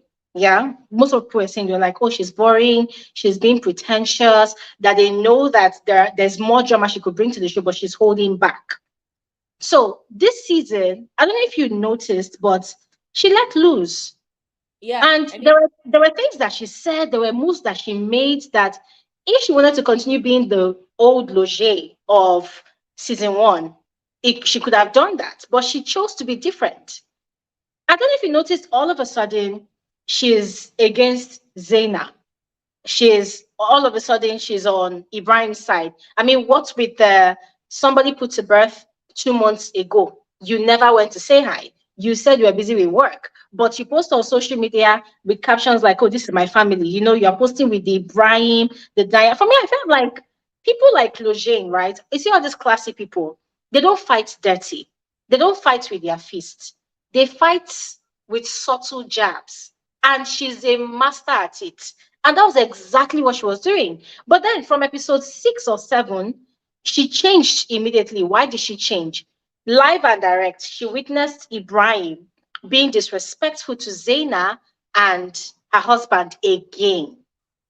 So this time around, I feel like she calculated that, oh, this guy, you are pretentious in front of me, but when you are with the people you have issues with, your true color comes out. So she saw Ibrahim for who he is. So all the while, what I was doing this season was I was observing, I was seeing what she was doing, like I was seeing through all of her actions, and it felt like this woman wants to be the antagonist, against Zena this season. But then all of a sudden, when she witnessed that whole drama live and direct, she changed. So for me, what's my own? It's not like I was against her or did not like her. As a matter of fact, I love her because she's very classy, well put together. But this season, she came back with drama. And when I said this live stream, I said it that I really loved the drama that she brought because now she has proven to us, the viewers, that listen, I can bring peace, I can bring war. Anybody wants to see, I can deliver. And that was exactly what she did. Yeah, like So it's not in like I don't like her. the one when you're saying like she was pretentious, like she's pretentious. I also got that vibe as well. Like she just said about, oh, peace, peace, peace. I don't want any problems. Let's just keep the peace. Let's keep the peace. When Exactly. I felt like that was her personality, but when you kept emphasizing on it that you feel she's pretentious and there's more she can bring, but she's just like putting up a facade, I somehow agreed with you. And then this is the way you were saying like she's going a bit too much. I was like, "Ah, Glory, which one do you want this woman to do, Rico?" That's what I was just saying. Like when I was watching your videos, I would just be having a conversation with myself. What does Glory want this woman to do? When she was not bringing drama, you said she was pretentious. Then she's bringing drama, you said she's too much. But at the same time, I Free. have to.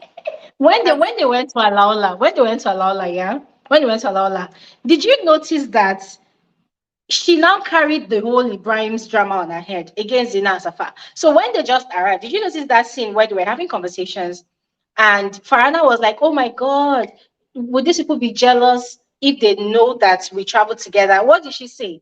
Who are those people? Who are the others? It's like she was just going for the jugular. I'm like, this woman did not talk to play this yeah, season. and when I know that she came correct this season was I think it was this I can't remember the event that they were having and she said she brought a lighter that if anybody wants to start drama, Oh, she's going to Jesus. get a lighter to burn. I'm like, Lojay. I was like, yeah.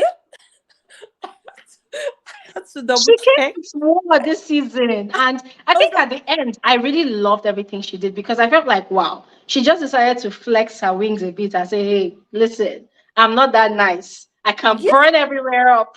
yeah. I think she saw the review, like when a lot of people were like, "Oh, she's too calm. She doesn't have any drama." That's why I say I agree with you to an extent. That I feel like she took that feedback and then she came Yeah. this. I'm not here for anyone's bullshit. Even people that Yeah. her, she's already putting up a wall. Like, okay, let's go. It's go time. When they are really not even like trying to get into any issue with her. So when she made that statement, that was the first time she just showcased like her new attitude of, oh, I came with a lighter. Yeah. Anybody that wants to try rubbish, I'll give them the lighter to burn. I'm like, Lojay, it's not Yeah. that deep now. Which one is the lighter again? Like, which one is the lighter again? It's not that deep. And I saw a picture of her daughter. Her daughter is her twin. Like, it's as if she Mm. vomited her daughter is her Mm. twin. The girl is older, so I'm happy for Mm. Lojay. Very honest, and her husband, she said she got remarried again. I don't know how their marriage works because they seem to marry, remarry, marry, remarry. My I don't God, know. they remember a lot. Yeah, they remarry a lot. At least they are fortunate to remarry a lot in this part of the world, especially as women. When a woman remarries, people are frowning upon it like, oh, why is she remarrying? She seems to be a Yeah, problem. But if a man is remarried, oh, it's normal. He can move on. He has the right to move on. That's this part of the world. At least in their part of the world, a woman and a man can remarry as much as they want. You can divorce and remarry there. Unlike here, that people will be giving you the yimu and throwing those for you, especially as a woman. So that's that yeah. for what's happening now, LJ and the rest. And for this lady, the other lady that you don't seem to like, what's that name? Who Danya. is that? Oh, no, I love her now. I love her now. I think Danya I is a love good. her now. You know where I had issues with her character on the show is personally, like in reality, I cringe from people that like playing emotional blackmail. I dislike it. I run away from people that do that. I've experienced them and they are very disgusting set of people. No offense to anybody, but in real life, oh, this is me. So when I see such people on shows that I watch, I remember my experience with the people that I have dealt with that are emotional blackmailers, and I am irritated. You know, and Triggered. if you notice in episode 8, she did it to her husband. You are Yeah. telling the guy, I don't give a fuck, and the guy is upset, and you start, oh my god, I was so pissed at that scene, and I'm glad he didn't fall for it. Nah, nah. No, I felt a bit bad for her when she started crying, even though I knew Eh? that she was manipulative. No, but the tears were manipulative, and the guy knew. He knew. And you see, that's why I've been saying this I season felt that they are sorry. both made for each other. They are Yeah, both made for each other. but he just walked out. Like he just walked out. I felt a bit, I can't even like. I felt a bit bad for her. I knew No, she no, was. no. I didn't. I was even happy because remember when she went to Zena's office with Ibrahim, she was the Yeah. one that did the whole fighting and whatever. When she came, she formed selective amnesia. She said she could not remember what happened. Yeah. And if you notice, the husband But knew was that she did something, but he had to support his wife. He said it. He said he had to support his wife. him, she didn't give him the full details of what herself and Ibrahim actually did. She just put Mm. it in the way of, oh, they were the ones that came for us first, blah blah blah blah. And I think Zena is a bit selfish, to be fair, because she does not have prior conversations with her husband. I think before they got married, maybe they agreed that she was going to be a stay-at-home wife, taking care of Mm-hmm. him. From the way this guy is angry, from the way they are talking about it, I think that was the agreement before they got married. Mm-hmm. So her Mm-hmm. doing was not a big deal for him because she's doing it from home. Do you get? Mm-hmm. She's in the house, so it wasn't really a big deal. She can take care of her kids and do her YouTube. But now that she's stepping out of the house to do other things, it seems to people that Bliss is so selfish. She doesn't care about her. But I don't think that's the case. I think they did not like discuss it. They didn't come to a common ground that okay, what if it happens that I change my mind? I don't want to be a full housewife anymore. Exactly. Doing businesses, what happens then? I think they did not have all those extensive conversations about it. So now that Mm-hmm. it's looking like, oh my god, this guy is selfish. This guy does not want his wife to thrive. But I don't think that's the case at all. I think it's something that she doesn't need to like, oh, make an issue out of it. Talk to him about it. Mm-hmm. Start Mm-hmm. telling him, you don't support me. This one is always about you. Don't start saying all that because that was not the agreement you guys had. Especially if that is the case, Exactly. talk to him and tell him, okay, yes, I know we had an agreement before that I was going to be a full stay-at-home wife, whatever. But now I want to do businesses. I want to be like other women. Can you give me your support? Mm. Like it's not going to interfere with anything that has to do with the household. Our household Exactly. is secured, but I also want to do something else, like outside of YouTube. I think he'll be reasonable enough to accept it Mm-hmm. because he kept on saying that his only problem is the fact that whatever she wants to do, it might affect the dynamics in their house, in their marriage. Exactly. That was Bliss's concern that oh, it's going to affect that. And when our kids were like, oh, they've not, she doesn't come home regularly or something like that. When the guy asked them, I said Mm. that I felt a bit bad, and she was still Mm-hmm. there. Like, no, why would you say that? The kids are being honest. They asked them a question. I don't think kids will lie. They like give That their wasn't honest even scripted. That was a very honest response from the kids. kids for you. Like they're very blunt. They will tell you. And I asked them, they gave their answer, and she was like, no, no, no, that's not the case. You're still. What are you denying? It's just like you're treating someone badly, and the person is telling you that you're treating me badly, and you're saying, no, I'm not treating you badly. I'm the one you're treating badly. I'm on the receiving end, so I'm the Exactly. you that you're treating me badly, it's not for you to judge or for you to decide. It's for me to tell you and maybe other people looking in. So when Ibrahim's friend was talking about that and they were calling him sexist, trying to paint him as some, Mm, I was a bit irritated, to be fair, because I got the boy's point. Like, I got where he was. exactly. I understood the point he was trying to make, not just in regards to their friendship, that Danya and what's his name, Ibrahim, but Brian. family. I understood where he was Mm-hmm. coming from.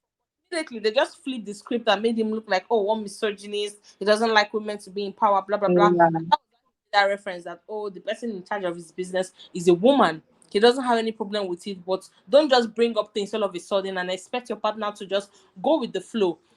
And what really irritated me the most was when Bliss was talking about that his show he wanted to headline. Just 2 days prior, you're bringing in something else. It's like you're trying to you steal. get. Allow that Yeah. event pass first. You know that this has been his lifelong dream. You know, it's not like you don't know. Mm, Allow it to pass first. When that one has that was passed, selfish. do whatever you want to do, but not taking. It's as if you're like competing with your spouse. You're in a competition with Exactly. them, who is going to do the most, who is going to have the most, recognition. It's unnecessary. It's both of you against the world, not you and both of you. Exactly. Not that at all. It's never that. So that's that about them. And I didn't understand their issue. That's Bliss and what's his name? This guy. Chris. Oh my god, that was another delusional moment for me, Glory. I was just Uh, looking at like, Bliss, are you sure you're not fighting yourself? Because you're talking about, oh, this 12-year-old beef, you guys have had beef for 12 years. But that doesn't seem to be the case, especially from season one. They never even talked about it. It made me start going back to season one to rewatch scenes when they were in a group setting to see if they actually interacted with each other. That's Bliss and what's his mm-hmm. name? Chris. At I never really saw a scene where they really interacted. Just to give him credit there, they didn't really interact, but we didn't really think much of it at that time because they get together in group settings. Before you know, one Yeah. problem just happened. Everybody has divided again. So maybe it wasn't really obvious then, but I think it's something that the producers might have told him. Is either they told him or he by himself decided that, okay, for my own storyline this season, I'm going to just Mm, bring thing that me and Chris has that nobody else wants to like touch. Everybody seems to act oblivious about it. So I don't know if producers asked him to do that or if he did it by himself. But at a point, it became like embarrassing, especially when Chris was trying to leave and he kept on following him up and down. Up, and I was like, "What's this one?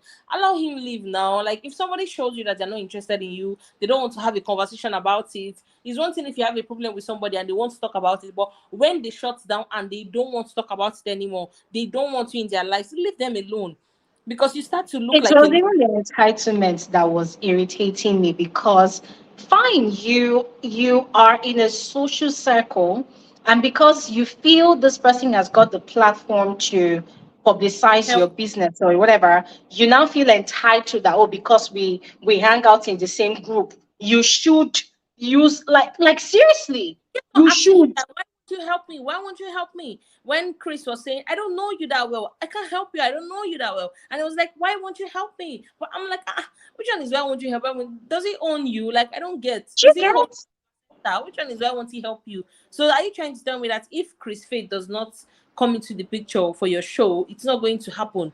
Okay, without the Chris Faith, did the show still not happen? It happened. So why are you see making him author and finisher of your fate? It was very embarrassing, especially when the guy was for trying to real? leave, following him up and down, trying to talk about it. See, somebody has already shown to you, not just with words, with actions. They've shown you that I don't like you, I don't rate you, I don't want you in my circle. The best thing for you to do is to give yourself sense, give yourself respect, Exactly. get of dignity, and avoid that person. Even if you guys are in a group setting, oh hi, what's up? That's all.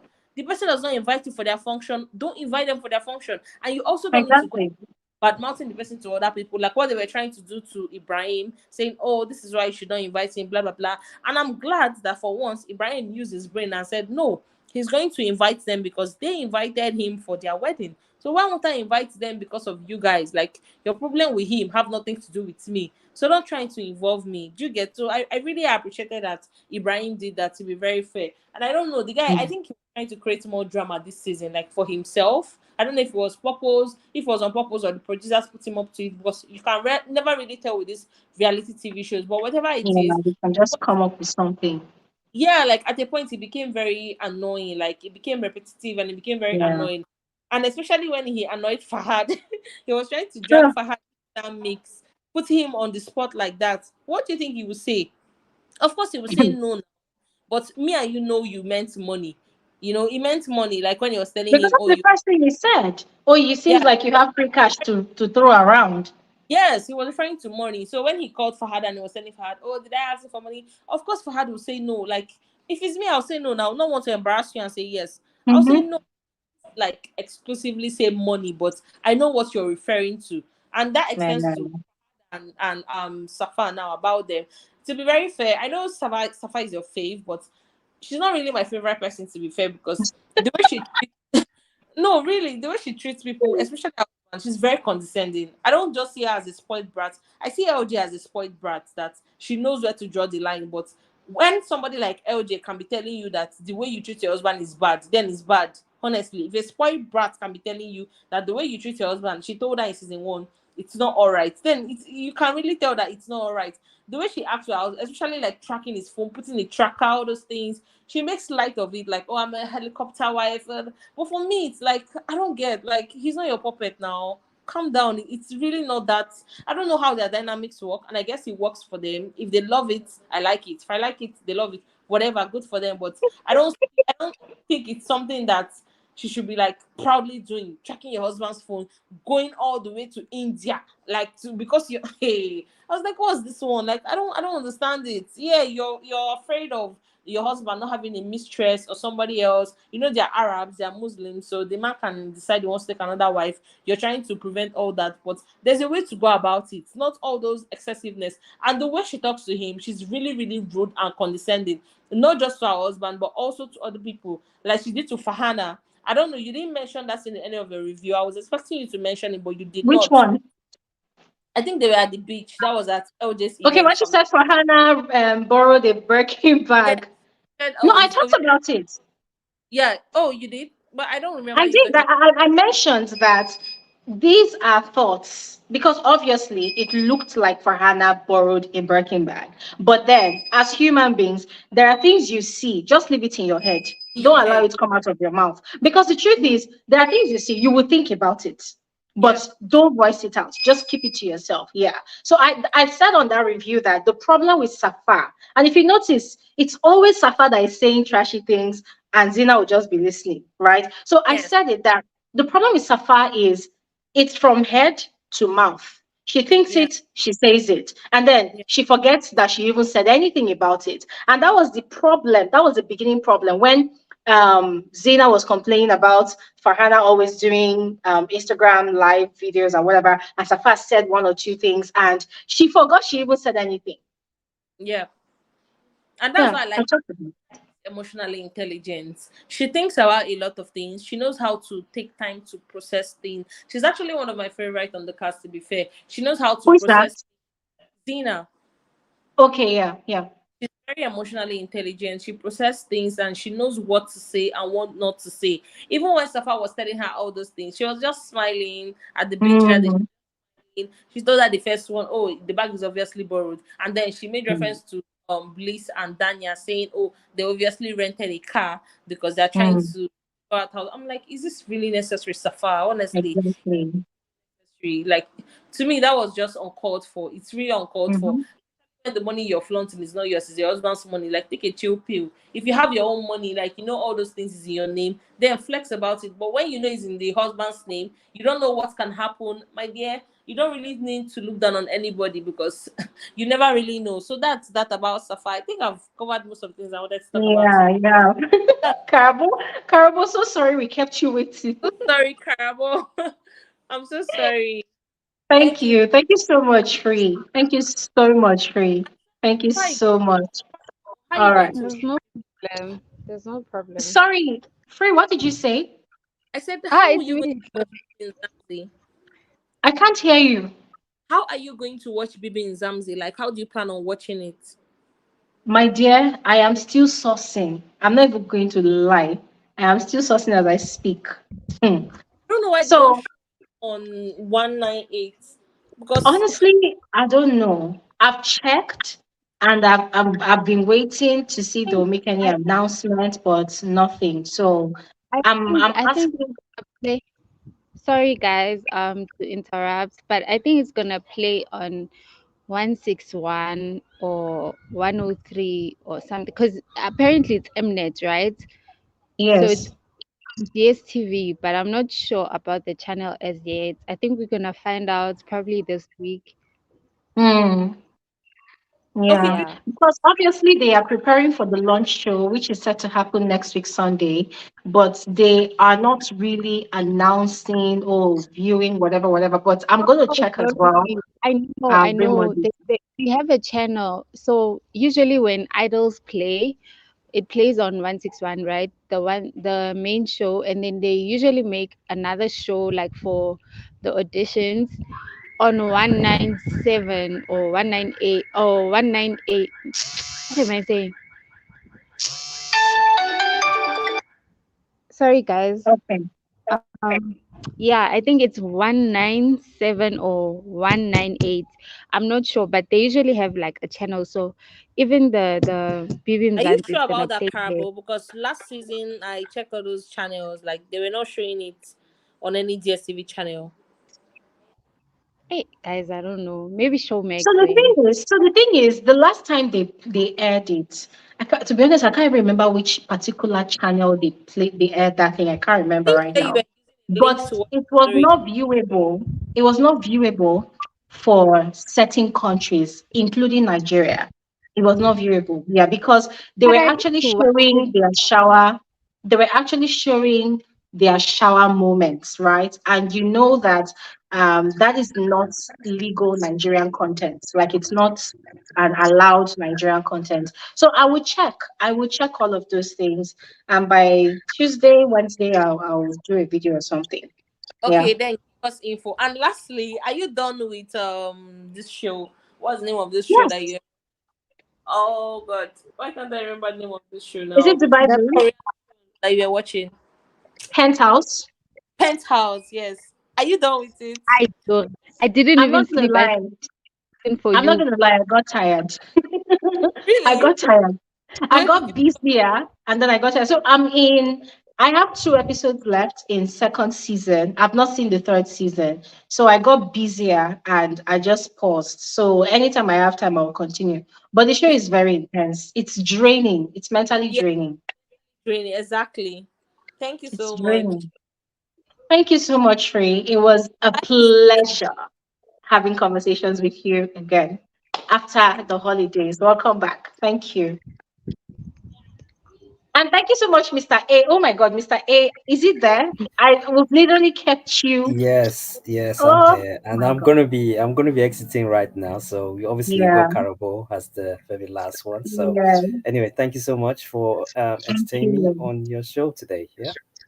Thank you so much. Thank you so much for all your contributions. Yeah. So I'm just going to quickly speak to Carabo as the last speaker, and then we'll round up for the evening. Hi, Carabo. Hi, Glory. Hi. Thanks for How are joining. you? I am good. How are you? I'm good. I'm good, Glory. I just came back. Like I rushed. I was like, today I must speak to Glory. I even left my friend at the mall. She took me out. I was like, I'll see you. I have to go home. I left. Wow. Anyways, Wow. um, Thank Glory, you. I'm angry at you because you made me not sleep. I made sure I finished that penthouse thing, even though I was tired. I was like, I'm gonna finish it. I haven't finished it. Sorry, you're telling me that you are on season two. It's not fair. It's not fair, Glory. I'm not happy with you. I'm serious. You finished it? I finished it. Sorry, I finished it like when was it? Friday in the morning. And then I Wow. started having to watch like Dubai Bling, and then I would watch like first episode, first review, second episode, second review. Glory, I didn't even Wait. sleep yesterday. First of all, do you love the show? Glory, I love the show. I love Zina. I love Safa. I heard Free was going in on my girl. I was like, no, Safa. Like, you don't understand. These people understand each other. Yes, he knows that his wife is crazy. That's why he married her. That's why even when she does all Yeah. this, he doesn't mind it. I think they got together very young. I think I'll have to watch the first season to recap Hmm. how they. But I think he knows that she's crazy, even though he reprimanded her because apparently he lost his voice. I saw that dinner part That where scene he was so couldn't even. funny. And you know this But I was Safa just girl is asking about the making me angry. penthouse. Did you like penthouse? Glory, I liked it, ne? But they kept killing off people that I didn't think they will kill off. I'm not happy. No.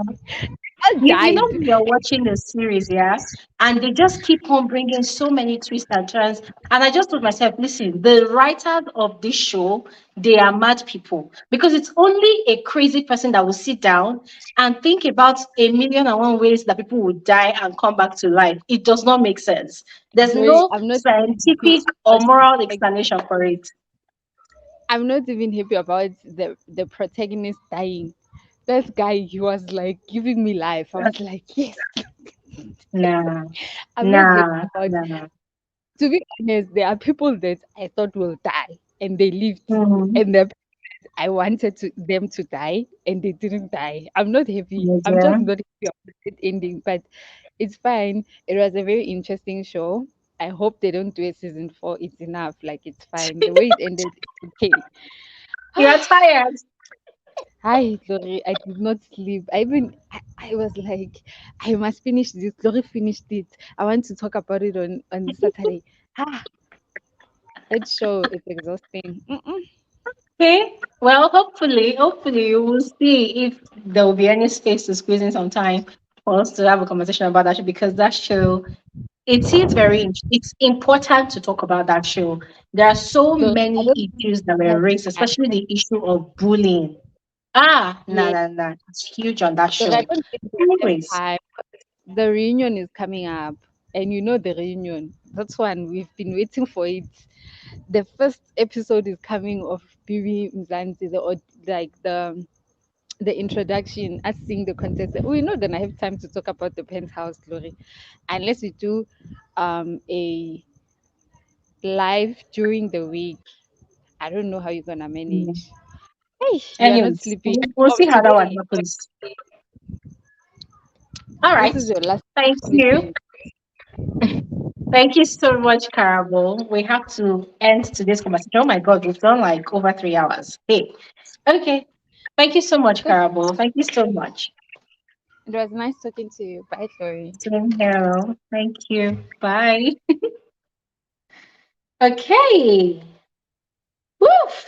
Wow, guys, it's been such a rich conversation today. Thank you all so much for joining today's conversation. I am grateful.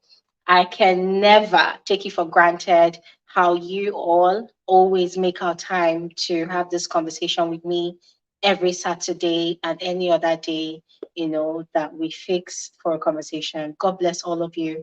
Thank you all so much. I know we're not a lot, but hey, we had such a great time. I had such an amazing over 3 hours of conversation with all of you. And so I'm grateful. So once again, thank you all so much. So this comes to the end of Dubai Blings season 2, officially. Yes, this is the end of it. So sometime this week, hopefully Tuesday, I'm going to put out an announcement on my community tab, anyways. But sometime this week, this new week, I'm going to put out a video, about Big Brother and Zamzi. There are things we need to talk about. You know how normally before a Big Brother show begins, we have a conversation about expectations and all whatnot. I'm gonna put out a video like that. So look out for it, all right? And then the show will officially begin on Sunday. All right. Now, before the show begins on Sunday, the Real Housewives of Lagos reunion will be out on Friday. I don't know if they're going to be giving us a 2 parts reunion or 3 parts. I don't know. In season 1, they gave us 2 parts. So I don't know how it's going to work out this time around. So this week, Friday, my review of the reunion will be out. They will release the reunion and then I'll do a review as usual. All right. So keep your eyes on this channel. Don't miss out. Don't go anywhere. All right. There's a lot that will be happening from next week. All right. So all of that said, everybody, please make sure you enjoy the rest of your evening. Enjoy the rest of your weekend. Thank you, everybody that spoke today, Mr. A, David, Chigoze Destiny, Free, and Carabo. You guys are amazing. Thank you all so much. Carabo, I mean, you literally left your friend at the mall to come join our live. What can I say? Thank you. Thank you so much. And then for those of you in the comment section, engaging, thank you all so much. There's Zamio, there's Medina Abubakar, there's Erica that's still on vacation, but still chose to join us. Erica, thank you so much. There's Pamela. Thank you so much, Pamela. There's let me see who else was here. There's Ken. Yes, I know I saw Ken. There's Gifty. There's Baby Aisha and Hoodie Hoods. Hi, hi, hi. Every single one of you. Thank you all so much. And then of course our silent viewers. Thank you all so much. You guys are amazing. So once again, enjoy the rest of your evening. Have a splendid weekend and bye.